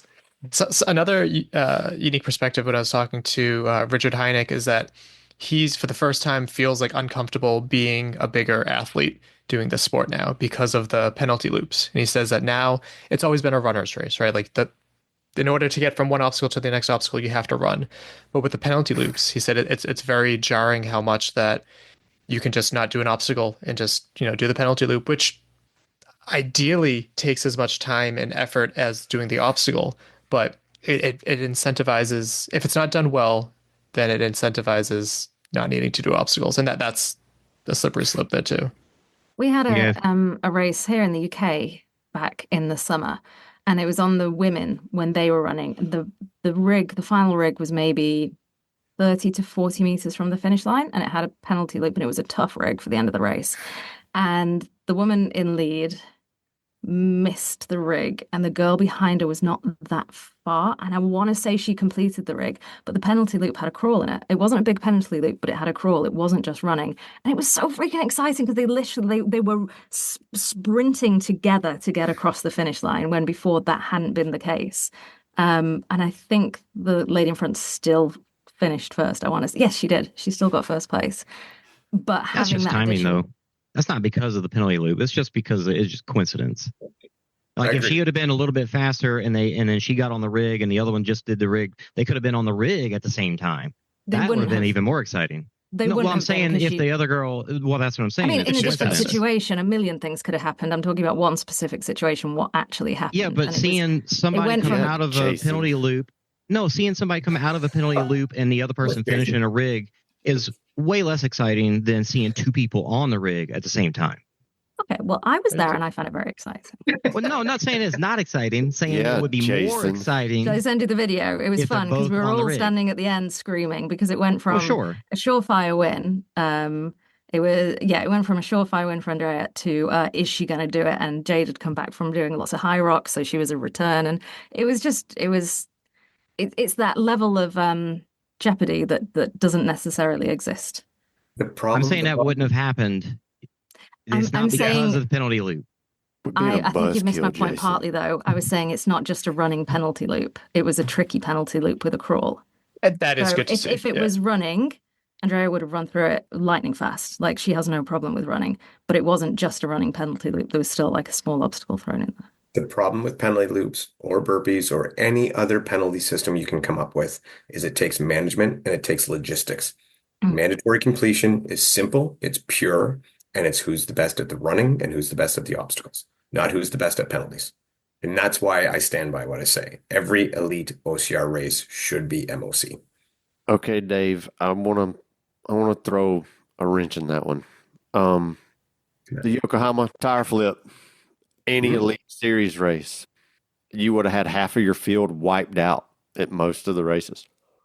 The Yokohama tire flip was a poorly planned obstacle in that the fact that it was, especially considering the men's being 400 and the women's being 200, it was completely ludicrous from one to the other. And if you put that Yokohama tire flip on proper ground, so if you designed it well, if you put that on a parking lot as opposed to grass, you're able to flip it. Like, if even in the rain, if I take you out, Scott, and we go out on a muddy course and we put that 400-pound tire on, you're probably euchred. But if I take that same weather and put that tire on a parking lot, you're going to flip it. That's the point about also designing mandatory obstacle completion races. It's really hard to do. It's really hard to design obstacles that are testing, but hard enough for an elite that people are going to get through enough that it's not going to demoralize them and make them not want to take part. You have to take all of that into account, and it makes it a really difficult race to design. Absolutely, but I still think it's better option than trying to mandate penalties of any kind. Mandate burpees where we all know that they all suck. Everybody does. People can't count to 30. People won't do them properly. Penalty loops that take shorter amounts of time than the obstacles. Yeah, I mean, I agree with everything you're saying, but it's just, OCRWC and Savage Race, they design their races for mandatory obstacle completion, whereas Spartan would kind of probably have to change their design in order to do that. Interestingly, you look at these obstacles at OCRWC as being such harder obstacles, and Savage is the same way. But Spartan, we think of them as not being, but there are situations like you're talking about those rigs at the end of whatever race you were talking about earlier that people were having a hard time with. Olympus, whenever it rains, gets a ton of people. So that changes the race and gives the advantage to the good obstaclers. Yeah. Well, then you're just going to be cutting out more of your competition in the field. I mean, because you got people that, they run age group and run competitive that, never do Olympus or they never do beater and they always have to do the penalty. So, I mean, you're just going to be. But you can't do that at Savage. You got to get good at the obstacles if you're going to win. That's right. But people still sign up for Savage and run the competitive wave. And I've heard this complaint from all of them too is, I got tired of paying the extra money to make it to the rig and have to give up my band. But I mean, people do that just to still run competitive and just, at that chance that I might get it this time too. So, I mean, it's the challenges are there. I think that Spartan would, to keep since they've had this brand going this way for so long with the penalties, that if they were to change it now to keep the numbers up for the competition, they would have to change the way they do the race. I think what's more important is that we keep OCR out the box. We let races do what they want. No boxes here. Right. We let the races do what they want. But when you have a federation that is controlling, what OCR is for this federated sport, they pick the races that follow their rules. So right. A Spartan wouldn't be one of those races if their rules were mandatory obstacle completion. Right. Yeah, exactly. One event that even Dave can't argue against that cannot have mandatory obstacle completion, World's Toughest Mudder. So going to Europe for the first time. I disagree. I've done a 24-hour mandatory. Like platinum rigged. I really wish that would have happened. 24 hours of shale hell. Oh, that's right. Yeah. But apart from like Austin Azar or Michael Schutt, who I don't think failed anything, I don't think that would work out. But the fact that it's moving to Europe for the first time and the date is changing from November to June. So what's everyone's thoughts on that? I think it's great. I think it's so good. We've got so much to offer over here. It's going to be so exciting. I think it's going to be really, really fun for the community to come over. A lot of the community over here that wouldn't have been able to travel to the States to get to experience it. It'll change the field. There are athletes here that have not been to World's Toughest Mudder or not recently. That will shake things up. And in terms of the date change, I mean, there's no way you could hold it in the autumn in the UK. You would die. But I think the most exciting thing is going to be that we get like 6 hours of darkness overnight. So that's going to change the race entirely. In June, we were a couple of days away from the longest day of the year. So it's I think it's going to be really fun. The team over here is so good. It's going to be a great race. I just hope the Americans want to travel for it. I think it's a great thing. And I also think that they're going to do it so big and so much better than it's been done here in the past years that it may not come back. That's what I think. I think you're both right. I mean, we talked about it before. OCR is booming in Europe, and you take your product where the customer is, and I think it's going to be fantastic. And I think time of year switch, it's awesome. It's great. It's going to mean less equipment. It's going to be more accessible. I do not see a downside to this one. I mean, you say that, but so the funny thing about that weekend in June is a weekend that I've always paid the attention to the weather because it's Glastonbury weekend. Glastonbury is a very big music festival and everyone cares whether it rains or not. And so for the last like 50, oh no, God, more, however many years, I've always paid attention to weather that weekend. It can be horrendous. It can be very wet. Very wet. This could be a mud fest like you've not seen. And it could be very cold. People will have to prepare for anything. It's going to be tough to prepare for in terms of kit. Either way, I still think it's a great idea. Oh, me too. Yeah, I'm most excited for the location change because it's been United States toughest mudder for the longest time. I still love the event, and I love the amount of Europeans that have come over here, seeing the German flags, the Irish flag, all these amazing flags here in different languages. I'm so excited for that to be just exponentially so going over to Europe, and I'm optimistic that there's going to be a decent American contingency. But even still, I'm so excited to meet athletes that I haven't met before because, going to a different continent is expensive. The timing of it, I think it works out selfishly for us because Caitlin has that time off as a school teacher. It makes it harder. I'm so excited to finally meet her. I know, that is so bizarre to think of. But just how cold would it be in November around your parts? Because is it colder than December in New Jersey? I mean, I don't know because I don't know what New Jersey is like, and I also don't know what your light levels are like. But November's not our coldest. Like everywhere, January is the coldest. Right. But it can get really freaking cold and very wet. It's the wet you've got to worry about. This is one of the reasons why I hate OCR running it myself. Is I got terrified of being wet and cold. It's freezing, and if you're thinking of doing that overnight, and it's a long night. Come November, it's if we're talking 6 hours of darkness in June, we're talking sun going down at 4:30 here and not coming back up till 8:30 in the morning. So it's just freaking depressing and cold. I think it wouldn't be fun in November here. There, yeah. I just figured I'd ask that too. But yeah, I think accessibility, if it is accessibility for Europeans, accessibility for, apart from the wetness, if the temperature is better, I am so excited to be going. It could be baking hot. You don't know. We've seen a UK version of OCRWC, so this is going to be very cool to see a UK version of World's Toughest Mudder. And I dare to say that, I think the highest World's Toughest Mudder attendance was 1,200, 1,400, maybe somewhere in there. Vegas. So it's a good chance we could see more than that. Be very interesting to see what it looks like with I wonder if they would cap it at some point. I don't know.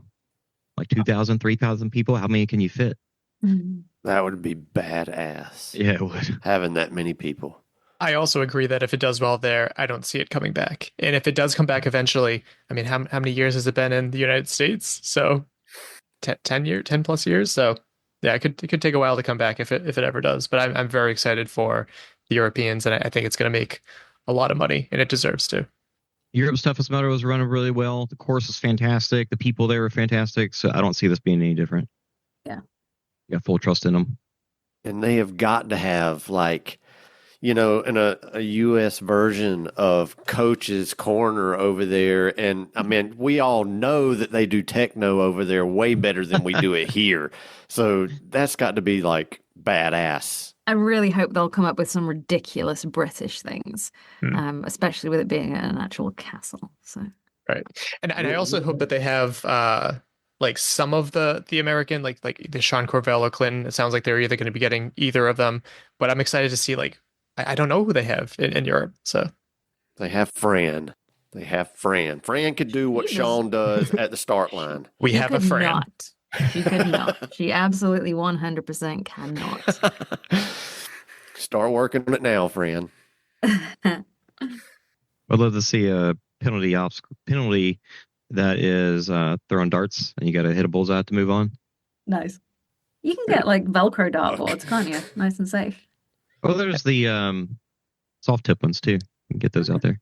That's a good idea. Does anyone else have any other topics before we move into like favorite moments of the year? I do want to say one thing. We almost completely glossed over Savage, just like most people did throughout the entire year. Right. Talk about it briefly. Yeah. This was the first time I didn't pay like any attention to it. And I always loved watching Savage for the mandatory obstacle completion. I didn't pay any attention to it this year at all. And I kind of feel bad. We spoke about the fact it's a smaller series and the depth of competition as large as previous years. Prize money went down a little bit from the previous year. The question is why? I don't think Savage is doing too hot, at least in the Northeast, which is the furthest from their base of operation in Florida. Their Boston event has been meh lately, and I love Savage. There's no shortage of me getting drunk after a Savage and just ranting about how much I love the experience. But their quality of the obstacles have gone down a little bit. They're not like digging the pits for like Sawtooth to go over. Now it's just barely up, barely down. It's like monkey bars. No, you're mistaken on that because this Florida race, it was not over a pit because that area was flooded. Oh, really? Oh, I'm just talking about for Boston. They would have. So it should have been easier to have. I don't know about that. Yeah, for Boston, it didn't feel like they put in the same amount of effort, and I feel like the quality is diminishing up here. There could be a reason, just like they had in Florida. I don't know. Yeah, but it is interesting. There are very often reasons for things that we don't know about publicly. I think Savage is brilliant. I ran my first and only Savage last year. And it was great fun. It's a great event. It was fun doing the coverage. I'm not sure why they went down to so few races in the series. But I view it as being a successful brand. And I'm very grateful that they sent us an obstacle. And I wish we could have had more branding on it so we could have given them more shout outs. But yeah, I think they're brilliant. One thing we have to consider is, or one of the things that we just don't ever really know is who at the top is worried about the sport of OCR. They're running businesses that are trying to pump as many people through these courses as possible. Somebody says we should do this. Is the whole company on board? We don't know. So it's like, where does the money come from? Do the Savage have the buy-in from the top? Is it other reasons, just because they're not doing as well? Maybe like there's all sorts of reasons that we just have no idea. I think Savage needs to go to a single championship race. Have other races just be qualifiers for the championship race. Take any money they were going to put into the other races for prize money, put it into one single race. And then you'll get some buy-in from maybe some of the higher end athletes will come back for that one race, and it's not as committal then. I think that's a good idea too. That is a good idea. Let's call him. I should probably go home now. Yeah. I do. So as much as I love the Savage events, the leadership, at least personally for me, trying to like reach out to them since 2019, a couple times a year. I wish I would hear back from them more too. I don't know how, like at least Joe shows up to races occasionally, and he's not impossible to get a hold of. But I don't really know Sam and Lloyd. Lloyd, thank you. I don't know much about Lloyd, and I've heard a little bit about Sam. But like, are they? Did you see them at a lot of the races? They do seem to be hard to get in touch with. I met them at the only race I've ever been to, so I can say 100%. They were both in Florida. There were 2 guys. There were 3 guys there. So that's where the base. I don't recall seeing any of them at that one. I was with Dustin. Sam he knows them. Had a plane pulling a banner above the Central Florida Spartan race, advertising for 40% off. Smart. Yeah. Yeah, They used to do do both that at seem like they're- Conyers all the time too. Didn't Tough Mudder or Spartan do that to each other ages ago? Yeah. Wasn't it? Way back. Way Did back. a long time ago. I think it was They in do one of I seem like love they're that very kind busy. of behavior. It's fun. I'm cool with that. Yeah. It seems like, and this is just me, in the past couple of years, I haven't seen as much promotional stuff from Savage, but this year it seems like I'm getting more of it. So maybe he's gotten back on an advertising kick. I don't know. I saw Sam even put up a post the other day. If you can pin me, you'll get a free race. You know, and he had like, I guess his black belt or whatever hanging on his shoulder Judo or stuff, I something think. like that. Yeah, something like that. And I'm thinking, well, it looks like he's trying. So, you know, maybe that's a good sign. Good. Trying to work with them, it does seem like Sam and Lloyd are tough to get a hold of. But also working with them, I know that the team that they have put in place to run the races they work extremely hard. They're all not volunteers, but they're all people like us that have full-time jobs, and they still work with Savage. So they've got a great team, but it is a small team. Fair. Yeah, maybe that it was a little bit of unfair criticism because, as you said, like the team is phenomenal. Like Jessica for social media and just the boots on the ground there seem very pleasant. They're always asking for like, oh, how's your experience, this and that. And yeah, I love the Savage race. And I'm glad that they made it a little bit more flexible with the series too, with less mandatory obstacle completion. But having a mandatory like mandatory races. Sorry, yes, yeah. But having like a championship race, I think that would be really exciting for them. Anything else? All right, so let's get to our favorite moments of the year. We can start in the same order as the beginning. Fran, what were some of your top favorite? Hard for me to say. It's been a really good year in terms of OCR. I've been to or worked on a lot of championship races, which I love. I love the championship races. I mean, OCRWC is always going to be... Nope, I know it. I've got my top point. I was going to talk about a couple of different races. Croatia was beautiful. Morzine is incredible. Can I guess it? Go on. Does it have to do with Josh Fiore? It doesn't, but I love him sorry. so much. Sorry, continue. No, it was a moment at OCRWC, and can I cry? And I cried. It was really weird not having Adrian there. And, you know, we worked really hard on that event, and I've worked harder on that event than I have done ever before. And we had the Freight of Nations on, I want to say the Friday night, but I'm starting to forget. And I had this point where, and I wish the official videographer had been there, but it wasn't just me with my mobile, where we had all these people with their flags marched across through the building and then out around the back where the event village was in a big circle getting announced by Mark Martano. And I just cried. It was so wonderful. Like, it was so nice to see all these different nations and all these different people. And it was a very overwhelming and fulfilling moment. And I'd say actually that was my top moment. I wish we had better footage of it. And it's those bits of the events that often do stick with me. Not necessarily the actual sport, but it's the community and the people coming together. And it was just wonderful. Loved that. When you started to cry, I thought you were going to talk about Leon winning the 3K.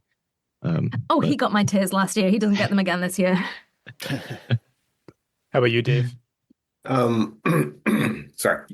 Well, I mean, I could go back to last weekend at the deck and pick out a half dozen moments. But since we're going to stay on OCR, I guess.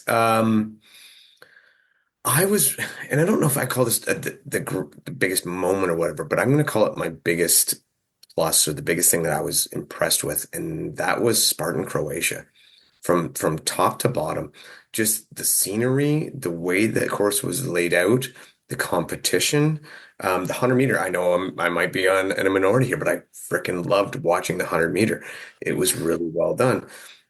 And then Nicole and Susanna battling back and forth with, that whole race and everything, including the coverage, was so well done. That was the highlight of OCR for me. That was really where I tuned into just how well OCR is doing in Europe. Scott? I agree with Dave totally. That Croatia event looked awesome. And they had a beast there too, right? Like, that looks like it would be just an awesome racecation for sure. As far as for me personally, my favorite event this year was World's Toughest Mudder. I mean, I mean, I was excited. It was coming to Florida. The weather was going to be warm. But as far as like something I want to highlight, and that's my buddy Brian. Him talking shit, saying he was going to get 100 miles at World's Toughest Mudder, and he ran 100 miles 2 weeks before in the Rim to River in West Virginia, and we were just like, yeah, okay, whatever. And then he pulled that out of his hat, and he was so crushed after that race, and that was just the most awesome achievement I saw this year. And I'm not finished. 2 weeks later, he went and did another 100-miler after that and placed first place for the men. He got chicked, but he placed first place in men. And we were just, I mean, 3 100-mile races in 6 weeks. That was That's amazing. Awesome. And I mean, more than I've ever run in my life. So yeah. And I mean, he's still new at this. I mean, he's done a few 100-milers, but I mean, his volume's not of somebody who runs ultras. I mean, he's 50-mile weeks, and that's light for somebody to do 3 100-mile races in 6 weeks. I'm proud of him because I've seen him. Me and him have been friends since 2018, and just watching him just get better and better every year. It's amazing. So that's probably that's a scary right there. Scary accomplishment. Yeah, I mean, he's just getting better every year, and on half-ass training too. It's amazing, man. Jason, how about you? Scott, talking about World's Toughest Mudder and that moment that you talked about with Brian, the cool thing about World's Toughest is that you see those types of stories, all these for everybody. Things that at the end of the race, every single person coming through has got something that's wild, some reason for them to cry, and it's just emotion after emotion, just over and over. It's like, so you can have a top moment just right there over and over and over again. It's really, really cool. And for me personally, my favorite thing about this year was because we chose to stop live streaming as much to get better picture for the coverage. That opened me up, even though I want live coverage over pre-recorded stuff. That opened me up to be able to rabbit a lot of these races. So I got to run with these athletes in so many cool locations. And then a lot of them, I even got to run the courses after, which was fantastic too. Like one of my favorite moments was running through Valle de Bravo, and it was raining on me the whole time. And it was just a gorgeous court. I don't know, just like little things in my, the memories that come from that was really cool. But getting to run Chase Rose all the way up the mountain in Mammoth, getting to chase in Michael Schutt at OCR, at the World's Toughest Mudder. There's all these moments that come from rabbiting and running with these pros. And so I'll put that out there as a advertisement. Anybody, when they see that we need help for rabbits, it is a really amazing experience. So if you are even considerate, even in the slightest, please reach out and help us out. And adding on to that too, yeah, I think you do a good job of onboarding too. Like you give very clear instructions as for what people like, for what they can do, and it just lowers the barrier of entry. So yeah, anyone interested, that would be huge. Pay it forward in the sport. My favorite moment, again, World's Toughest Mudder.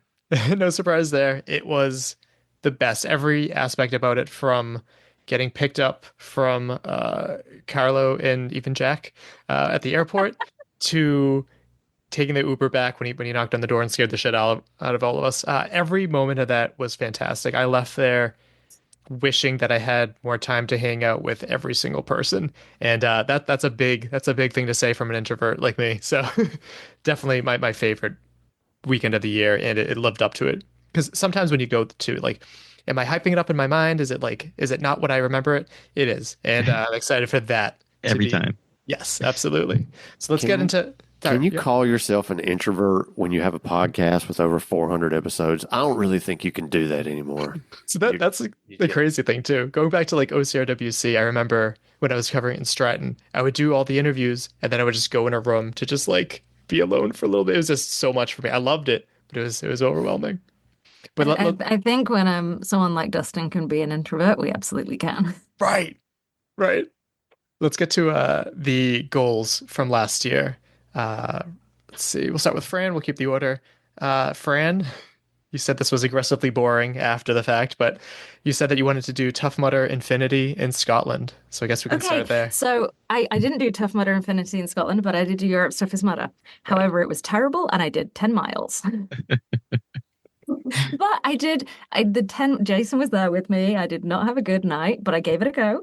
And I was actually really impressed by how easy those 10 miles were. But yeah, it then did not go well from there. And I think about 2 days later, I was slightly concerned I had a stomach bleed. Don't know about it. But also, yeah, it didn't go well. It was an interesting mental experience because I had an existential crisis at like 2 a.m. But I did it. I tried. And there we go. It was fun. And my takeaway was I'm too small and not strong enough to do an overnight race on my own. I definitely need to do it with a group of people. There was another goal of yours that I think personally that you absolutely smashed, but you said more commentary. Oh, God. Yeah. I did a lot of that. Got to a point a little bit worried. People are going to get bored of me. Dave, for you, you said you wanted a podium age group at DECA World Championships. So I know primarily you took on a different role, but Nailed it. Yep. Yeah. My partner and I, Juan Carlos, we got third for the DECA Fit age 80 to 99, which we are now aged out of, and we are now in the next age group up. awesome. You also had that you wanted to qualify for DECA World Championships with your wife for the DECA Strong Relay. And we nailed that one too. Yeah, we got that done. We did not race together because there were so many races. And we had to make a decision whether we were to race together or was my wife to race with one of our friends, Jesse. And it just meant so much to Jesse to go to Worlds to be able to race that it was a pretty clear choice that she should run that run. It's tough to make those decisions, almost like the decision that you made, Bethany McChesney, your co-host, have to make with racing elite or racing with her daughter, right? Oh yeah, that didn't go over well. I'm still living that down. We talked about that the other day. Scott, you weren't with us last year, but did you have any goals that you had going into this year? I did want to get 75 miles at World's Toughest Mudder, but I got hurt at the beginning of the year, so it crushed all my dreams. Yeah, you went into it just saying that you were going to just do whatever instead of going into it like I'm really still going for it. Yeah. But I'm glad I was happy to get 50 because I didn't know how my injury was going to flare up. I mean, it did, but I was still able to I was just going to get a 50K. And I think I did 35 miles, and then I took a long break thinking I wasn't going to be able to do any more. And I got up and went to the bathroom, and I could walk pretty good. It wasn't bothering me too bad, so I just walked another 3 laps and got 50. That's impressive, man. Also, shout out to it was fun. Shout out to Clinton and Sean who annoyed you enough to stay awake. Oh yeah, definitely did that. I'm like, part of the plan. Shit they were saying wasn't even that funny, but it was just like you would get a snicker here and there, and I'm like, man, because the music, you could sleep through the music. It was them just, because their volume levels would be loud when they would laugh, and I couldn't sleep through them talking. So I was like, well, shit, I ain't going to sleep, so I might as well just go for a walk. And depending on where you are in the pit too, you're getting flash banged by the live stream too. Oh yeah, so bright. Jason, for your goals, you said improve the live stream, just make them better. I feel very confident that we did that. Still plenty of room to grow, but we did several things to, for one, go into more post pre-recorded stuff to get a clearer picture on a lot of races. Dude, that Jacksonville race, man, the quality of that was amazing. That's so and I know it was shoddy because you didn't have a lot of help and you was back and forth. But I mean, the quality of that race was good as far as video quality. You talking about Jacksonville in Florida, like the first Spartan Series race? Yeah, the same weekend of the Lula. Funny thing is, the problem with that race was, for whatever reason, the gimbals decided that they didn't want to tilt lock, and I set them all to tilt lock, and then out of nowhere they all were. If you went this way, they were turning sideways, so It looks way less smooth than it should have been. It should have been super smooth. Just Now- the quality was good, though. Well, the fact that you talk about the quality is an interesting thing too, because recording in high quality ended up causing some problems at other races, because trying to upload a 35 gig video from where, you don't know where you're going to be, if the hotel's got good signal, so you just never know, and it caused issues at some races. So I decided at other races later after that, let me lower the quality. The hit to the quality wasn't too bad, but it significantly decreased the size of the files, so it made it easier to manage. So it's really tough to weigh that stuff, because you're right. The higher quality, when it's crisp and clean, looks so good. Yeah, it did too. Adding on to that, you also said more shows, which I think we covered every event that we could. Oh my God. You were busy. So that's going to lead into my goals for next year. But yeah, there was one point in September and October that I did 6 races in a row, 6 weekends in a row. And it was nuts. There was another point in that 1 month, I think it was either 3 or 4 races in a row. But I covered Savage Spartan US Series, Mexico Series, Canadian Series, Savage Series, World Toughest Motor, OCRWC, USA OCR. What am I missing? No, there's others. All 4 DECAs and the DECA World Championships. I mean, it was probably 20 plus races. It was nuts. Congratulations, you have 2 jobs. And then another goal that you had was redo a 50K race that you DNF'd. You wanted to crush it. I don't remember what race that was. I ended up, we actually got a paid gig from Tough Mudder that weekend. That wasn't like a series race or anything. It was just like bring some cameras out and do a live stream of some obstacles, but they were paying. So we're like, well, I'll go do that. But I did have some good races this year.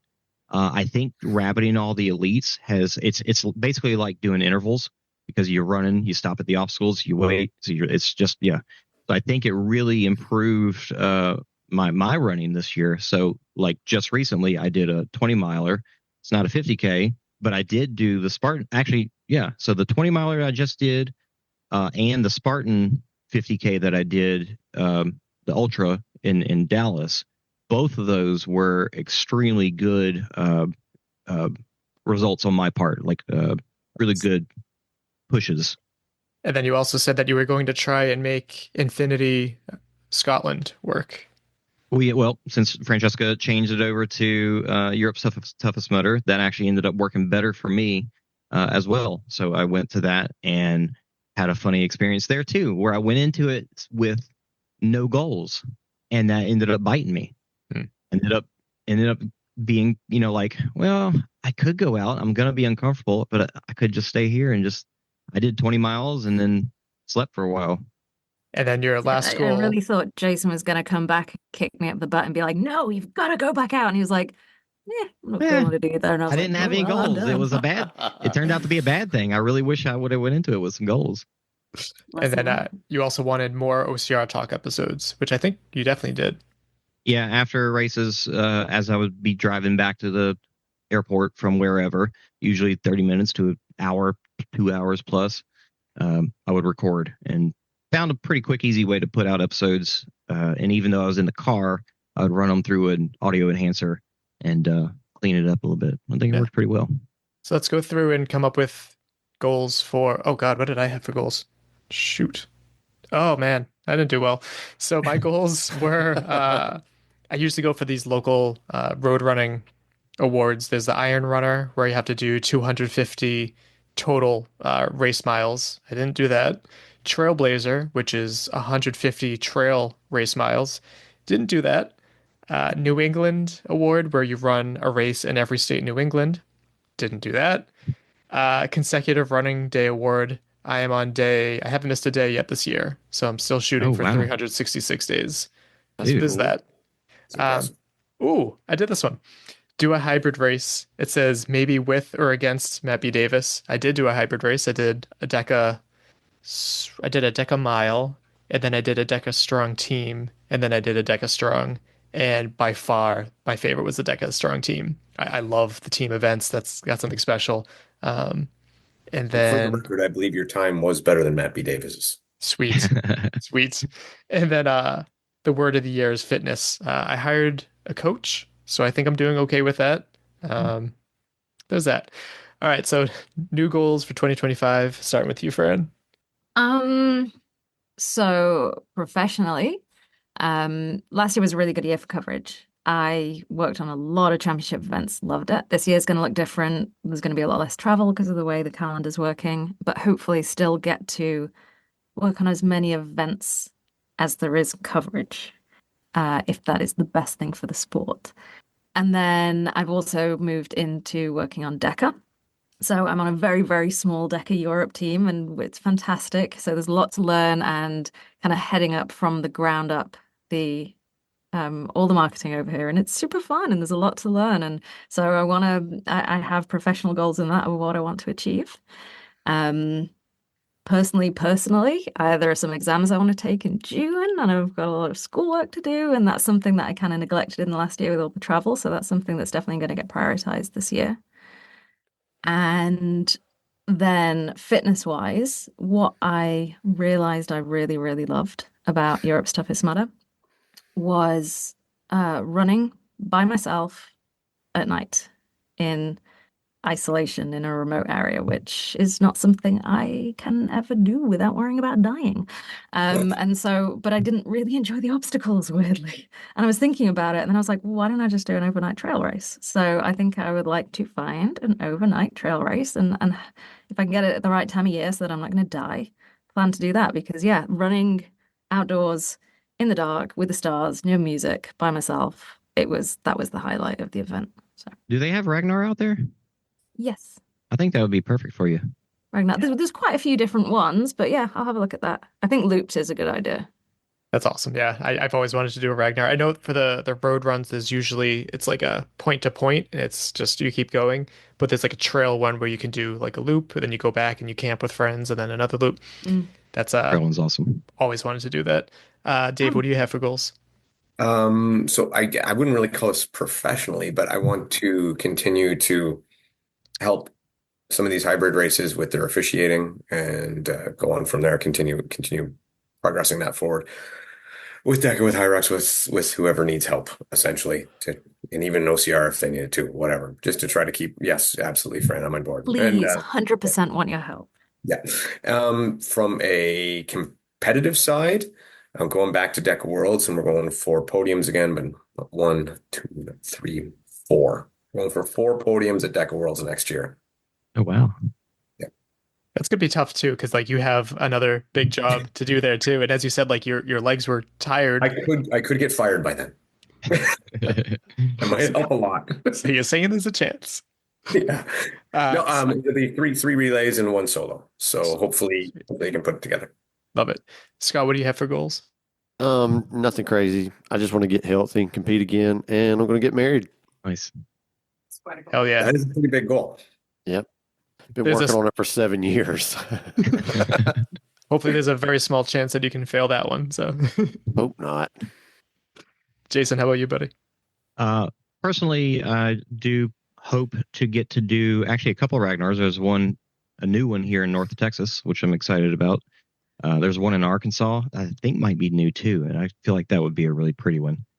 I'm actually hoping to run the Cowtown Ultra, which is a road race, which I've never signed up for anything over a 10K road race. I typically just steer clear of them. But Cowtown is a big one in Fort Worth, and I just never knew they had an ultra. And so once I heard about it, I was like, okay, I like long distance. I'll run around the city for a while. I've done it before. So that one would be a lot of fun to do. And then the trail race that I did here most recently, they have a 100-mile option. And so I'm eyeballing either that one or one that a friend talked about in Colorado. So that would be cool to do my first 100. So that's something I've been thinking about for a long time. Nice. As far as OCR, the OCR report goes, hoping to just continue to improve, make it better. But the unfortunate part is one of my goals is to back off a little bit this year. I have a son, so if I didn't have a son, I would just not care, and I would just be gone all the time. But obviously he needs his dad in his life, so I need to be here a little more. I can balance it out, but it needs to be a little more. So I need to do. I'm gonna try to spread it out to where it's no more than 1 weekend at a time, not back-to-back weekends. And I hope that the schedule, so far, it's looking like the schedule of all the series and championship races will actually work out for that. So nice, I like it. And then wrapping up for the Queen of Commentary, Fran, where can people follow along with you? What about your goals, Mike? Oh yeah, that's important. I think I want to get to more events. So an event that's really caught my eye, and I talked a lot about it last year, Deca World Championships. I want to go there. I still feel like it seems to be like the world's toughest mudder of hybrid racing. It seems like such a fun time, and I don't know if I'd be able to qualify for anything, I don't think, but I would love to go there and cover it and meet a lot more of the awesome athletes that I've heard on OFX podcasts and some other shows, and I that's an event that I really want to get to. I also want to get to something that I kind of wish we talked about in the episode, but the Spartan Trifecta World Championships is going to be in West Virginia. That's significantly closer to me. I'd love to meet Richard Hynek, who I just interviewed, and a lot of other great athletes that I haven't had the chance to meet before. I want to run at least one, maybe two more ultras. I did one this year, and it felt really good to run an ultra again, since the last one was like World's Toughest Mudder 2019, and I feel like too much time had gone past since then. So just getting to more events and getting to do some more ultra stuff. Yeah. So Fran, I got one for you, Mike. One for you, Mike. Is that I forgot to put this on my goals. Is that Caitlin and I are going to whoop you and Riley in a Deca double strong. That sounds like so much fun, because with it, you're doing the Deca on your own. It's tough to stay accountable, but when you're in a team, like, it just gets escalated so much more. I would love to do that. We'll have I to can figure only out imagine the shit talking around your house, Mike. Caitlin's more actually. We do. She's like the one person that I'm competitive with, so it is kind of funny how that works out. So that'd be a lot of fun. Bird is coming. Yeah. Sweet. Fran, where can people follow your adventures with commentary and your podcast? Where can people find out more about you? So this is really boring. I actually have private social media, so to find more about me personally, it's not going to happen.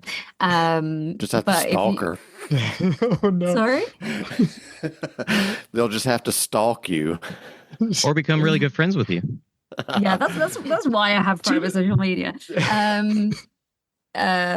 So yeah, if you want to follow along the podcast, which it's on all the the platforms, OCRWC podcast, and also do a very idiotic weekly show with Carlo Piscatello, which he'll kill me for not mentioning in what I do, and that is just idiocy rambling for an hour each week, and that's also on the podcast channels.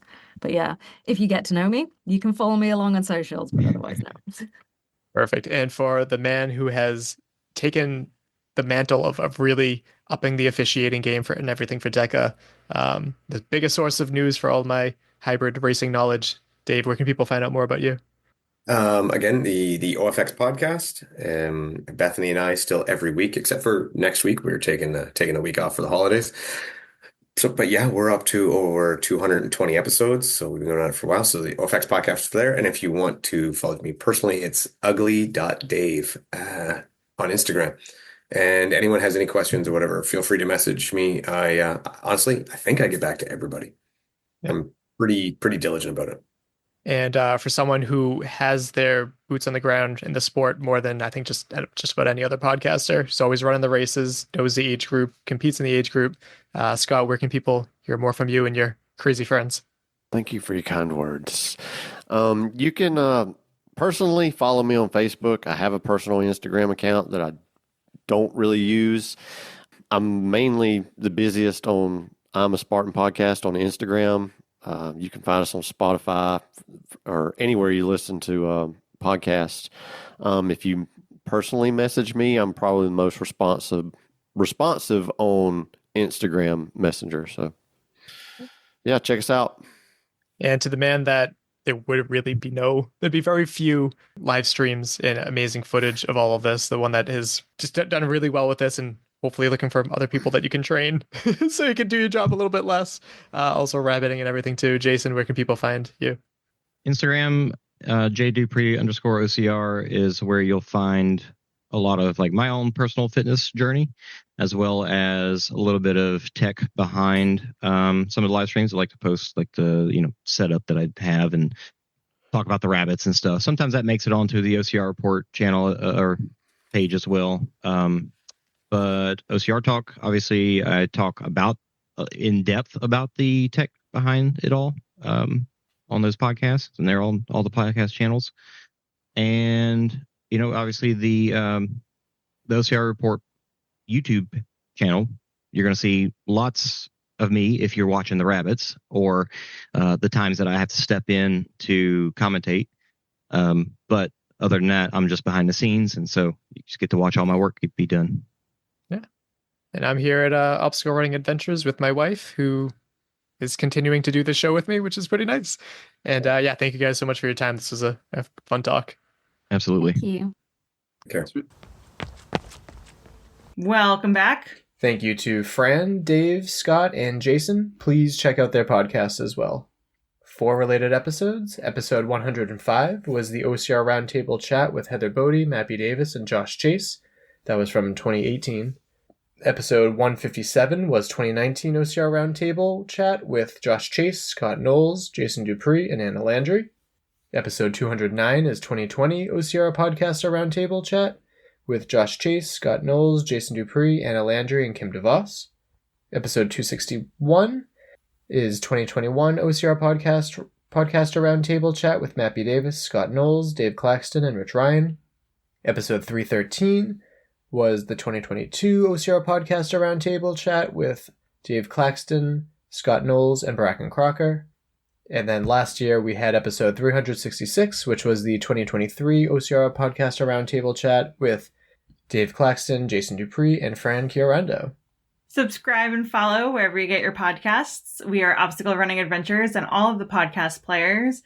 And if you like what you hear, leave us a review on that purple podcast app. Yeah, you can like us on Facebook, follow us on Instagram. That's the only really 2 places we are on social media, and we're struggling with those. But we're still doing our thing. If you want to support us financially, you can support us over on Patreon for as little as $2, as many as $10. You get all sorts of behind-the-scenes perks.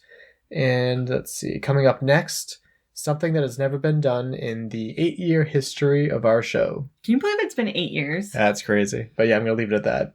Caitlin, do you have a joke or a quote to close us out? I do. My quote is, a new year is not just about starting something new. It's also about putting the past behind, along with the tears, triumphs, and regrets. It's about clearing up mental space for new adventures and knowledge. So be an empty cup and fill it with gold. Nice. And then my joke is, what do you call a pile of cats?